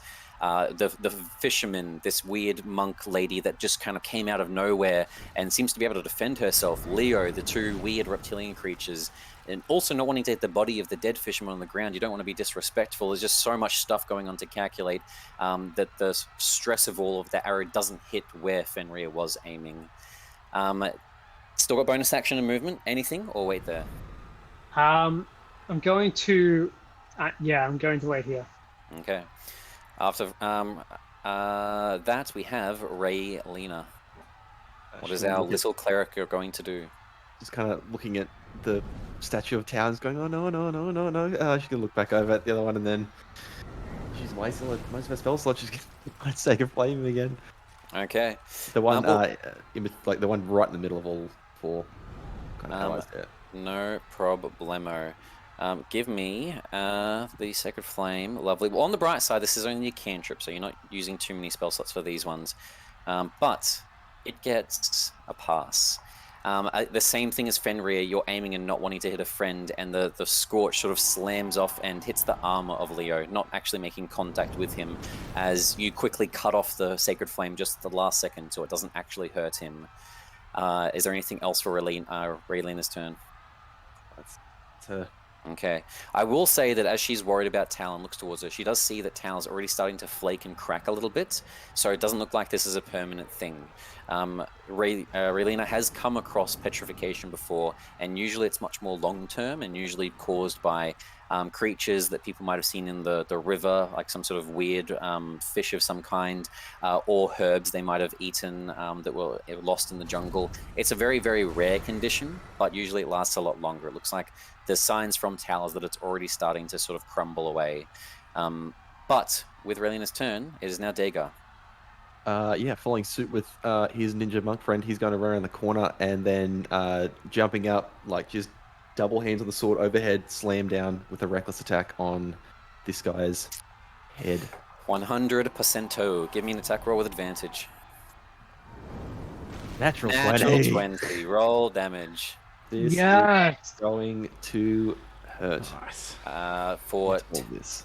Oh no, there's more to come. You wait your turn, boy. make sure you don't forget to crit the Divine Fury as well, because that is dice. It crits double all of that. Lovely, lovely stuff. So, I didn't hit crit on the. I'll just double it. I'll be nice. So 28 points of damage. Lovely. As you come up back towards the creature, you slice off one of its hands and it turns towards all of you, surprised that it died, and you automatically see Leo like covering his mouth. Can I please get a Constitution saving throw as it explodes into dust again from Dagar and Leo? 17. That is a pass, and Leo is a pass as well. Both of you The quickly boys. turn away at the last second. What's on, boys? Yeah. And there is a single Draconian left here at the moment. Despite the fact it's the last one, unlike the humans, all of you can see that it is still like reeling around, its forked tongue poking out of its mouth, and these, unlike the humans, are fighting to the death. They're not trying to escape. I'm going to use the last movement just to block it in. And Okay. Get After that, we have the fisherman still crazily wanting to avenge his friend. Just die, whatever the hell you are! 16 to hit is a hit for 6 damage in towards the center one, bringing it closer down to single digits now as it's bloodied. After that fisherman, we have Tal, still petrified. Sorry, salt on the wound. We then have the Draconian in the center of all of you at the moment.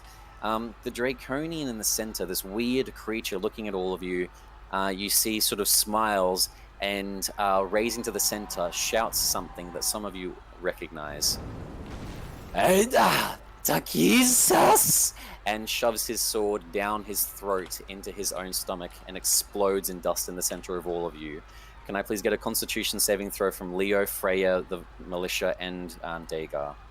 Could I try something a little saucy? Could I just forego mine to give the fisherman advantage, like try and throw my cloak over him? 100%, sure. What I'll do is I'll give him advantage and I'll give you disadvantage. So you'll still do the roll. You still have a chance. Great. The fisherman passes thanks to you. Leo is a pass, Freya is a pass, and finally our disadvantaged roll is a pass as well. Yeah. You all quickly turn away at the last second as this thing tries to martyr itself, basically, to take some of you out of the fight, even if only for a little bit of time, as with its death cry and its shout of the one word you recognized in its language, Takesis, it skewers itself down the stomach. With that being said, you still hear the screams around you, still hear the people needing help, and in front of you, Raylina doesn't recognize her. She's not a person from here. None of you recognize her from the funeral. There is this half-elf. Half-elves as well, for all of you here, in the world that we're in at the moment, in Ansalon. They are a rare race, unlike other settings. The elves have reclused themselves away because of the cataclysm. Even the nation of Quilinesta, which is known for being open with the world, they themselves are still very recluse in that fact. Because of that, half-elves aren't often seen. On top of that, when they are seen, it's usually within these areas, so there's not really reasons why elves or half-elves or any of the kind would be outside of their nation. For whatever reason, you did see an elf before. You saw that female elf that was at the funeral. She was, however, a full high elf, the one that Ada had saw and then sort of magically disappeared somehow. This isn't her as well. This is definitely a different individual, a monk with a jade sword in her hand, some sort of ribbons hanging from the end of it, and a large emerald in the pommel. And the fight is finished. The fisherman runs over to his friend and starts cradling him in his hands, and the rest of you are left there. I kind of look at everyone and I say, you are all very noble fighters. Thank you. We must get out of this place very quickly. Yeah, we're trying to stop the tide and give the townspeople as many best chance they can to get on the boat. So if you can help us, we're going to try and hold the ground and give everyone else a chance to get away as long as we can before we get out of here. I will do my best. I believe destiny has brought me here for a reason, and I will help you. DM, can I, is there any, ground, grass or soil patches around here? Yeah, 100%. Despite what the map is showing that I've found for this encounter, Vogler itself is very much a farming village. There's more dirt and grass than there is cobblestone, so you're easily able to grab some 100%. I would like to give the dead fisherman, I don't have time to dig him a grave, but I'd like to pull him onto the ground and sort of give him, it's not a full burial, but like a respectful farewell. Yes, and grab a part of soil from the ground and put it on his chest, and just imbue him with some energy from my body, and before we run. As you do that with the militia guard, Leo walking past towards Tal, wondering if she's okay, snap, snap, crack, crack, crack, in a large as across her skin, like an outer shell, the petrification breaks free. The fisherman below you, Freya, thank you. Yeah, my family, I need to get back to them. Oh my god, I was about to run in to attack more of them. I might have left my boy behind. Thank you. He shoves a potion into your chest and runs towards the docks. Is that a healing potion? Yes. I'm gonna look up to Fenrir on the roof and be like, Fenrir, do you see any more? Gazing out. Can I see any? Give me a perception check. Let's do it. Natural 20. No, 14.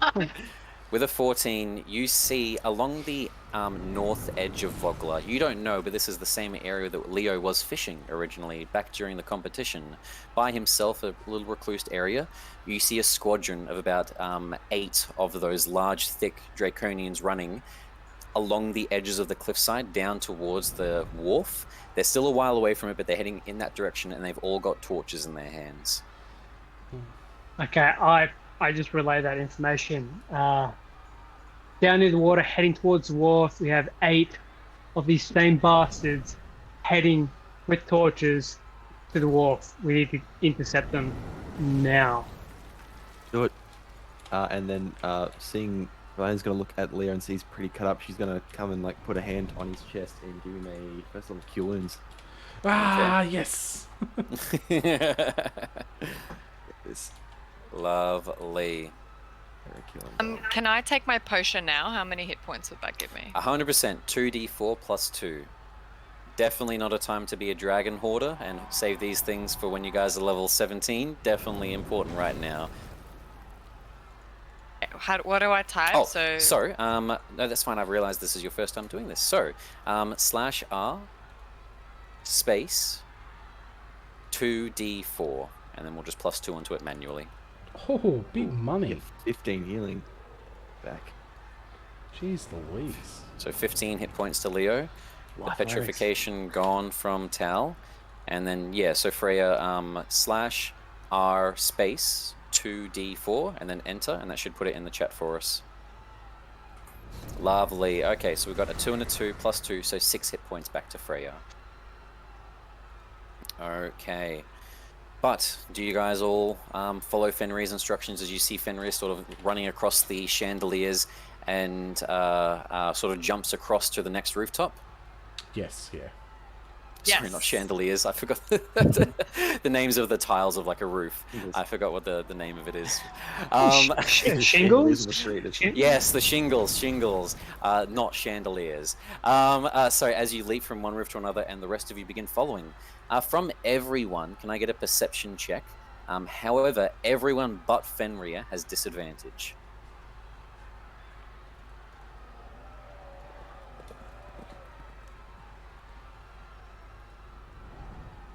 Nice, Leo.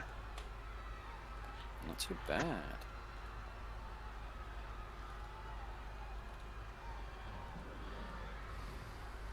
Let's bring our lovely little group.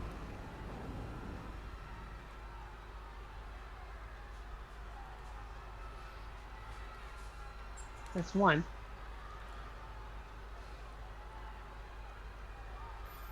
Okay, so let's bring you all over to this nice next map that we have before the end of tonight's session. As you're all making your way, sprinting across in that direction, you still kind of gauge here and there, Fenrir, while you're at the top of the roofs, where those creatures are when they're running along the sides of the docks. You see the fire that you've done and the fire that they've done is now spread across most of the city. The screams are still coming from the docks themselves, but it doesn't look like too many of these creatures have made their way all the way down to the docks.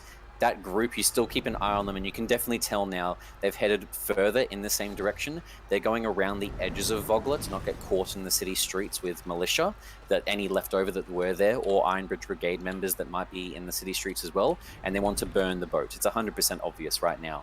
What you don't notice, and what none of the party noticed with their perception checks, is the sound of shoo, shoo, shoo, of things following you guys along the sides of the rooftops. As you're all making your way down the streets and head into these, there's a fountain just in the center with a bucket of water ready to refill. Fenrir, you make your way along the sides of the buildings and the rooftops. At last second, too late to actually tell, you see the creatures that were slurking and leaping atop the edges. Red-skinned, you recognize it as the commander of one of those commanded creatures back from the first encounter with them, the one that actually has the ability to fly in a sense. It dashes down with its glide and goes for a slash on Relena, and another one dashes down and goes for a slash on Freya, as they both manage to get the jump thanks to the perception checks. One dagger coming down for Relena first with advantage for a natural 20. Can I please get from Relena a Constitution saving throw?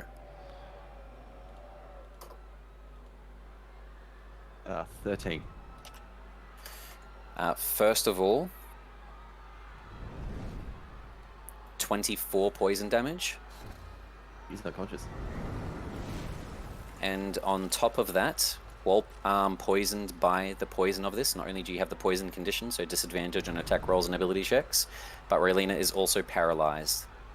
So as Raylina falls to the ground and the poison is rippling through her veins, she seizes up. The slash that comes down from this towards Freya, also with advantage, for a 13 to hit. Miss. Freya quickly pulls her neck back at the last second as they were both striking to kill. The Raylina falls to the ground and the creature kicks off, giving Dagar an attack of opportunity as it bounces back up to the next rooftop outside of range of Dagar, and the other one does the same as they both bounce up left and right of Fenrir, who previously was getting the advantage on everyone, now seems to be surrounded left and right by these two creatures and daggers dripping of poison. That is where we attack of opportunity as well, real quick. Both you and Freya do on your one. Yeah. So Dagar, one from you, and Freya and Leo, one from you. Great weapon master if I hit Divine Smite. No. A 2 to hit, unfortunately, from Leo as he slams to the ground and smashes into the cobblestone. A 15 from Dagar just hits. Come on, bro. You got this. Just 9 points of slashing damage. 9 points of slashing damage. It's better than nothing. You slash across and cut through his wing as he sort of topples a little bit in the air, but still manages to sort of flutter his way up to the rooftops. His feet scraping along the gutter and pulling tiles out. Smash, smash, as he climbs on top. As he turns back towards the rest of you with these just white, milky eyes that don't have irises. Freya, that's a hit as well with Turi's blade. Give me one attack as well from yourself. Your damage from your short sword. As the Jade Blade goes for a swing across this one as well. 5 damage, lovely from you as well, as you also make a quick cut along one of the spines of its wings as they both pull up onto the rooftops. Now realizing that you guys, for both of these assassins, are in the kill box, more or less. Raylene is already down, and Fenrir is by himself on the roof. That is where we will war for initiative at the next combat. And we will end tonight here. Hey. Oh my god, Raylina, no! I was like, no, I don't want to be able to heal myself. I just heal Leo. So You just got one shot, good sir. But you just got assassin in the free. last fight. Oh no. Thank you all for coming and watching. I hope you had fun tonight. If you're obviously wanting to watch these, as Raimi says every time, they're uploaded onto the Upcasters YouTube. Go and give it a follow. Give the bell a tick. If you do that on other YouTube channels, it does notify you when videos go live, so you can keep track of it in your own time if you can't obviously join us on the schedule that we have these sessions at. Either way, I hope you're enjoying as the chaos is beginning. And I promise you this last session, wartime is here. The Dragon Army is here. And these guys fight to the death. They finish enemies off. Raylina is not safe. We'll catch you all next time, and definitely tune in for some of the other episodes that we have throughout the week with the upcasters themselves. Raimi? Yeah, so Thursday we will have the Courtiers of the Coin streaming, and also if you check out our YouTube for our Vecna 1 shop that is getting released, if you haven't watched it on Twitch already. Other than that, see you on Thursday, and then the following Tuesday for this continued one. Yes, we are playing on Valentine's Day. It's all been confirmed by everyone, so if you... So bring your partners. Yes, bring Make your it a day. partners, watch us be amazing and play D&D on Valentine's Day, because, you know, this is way There's cooler. nothing better for a dungeon master than killing a loved one. The roleplay is amazing. Bring them along. Lovely. I'm gonna date a lizard.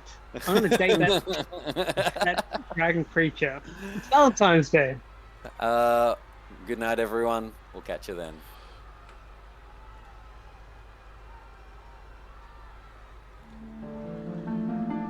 I'll stop.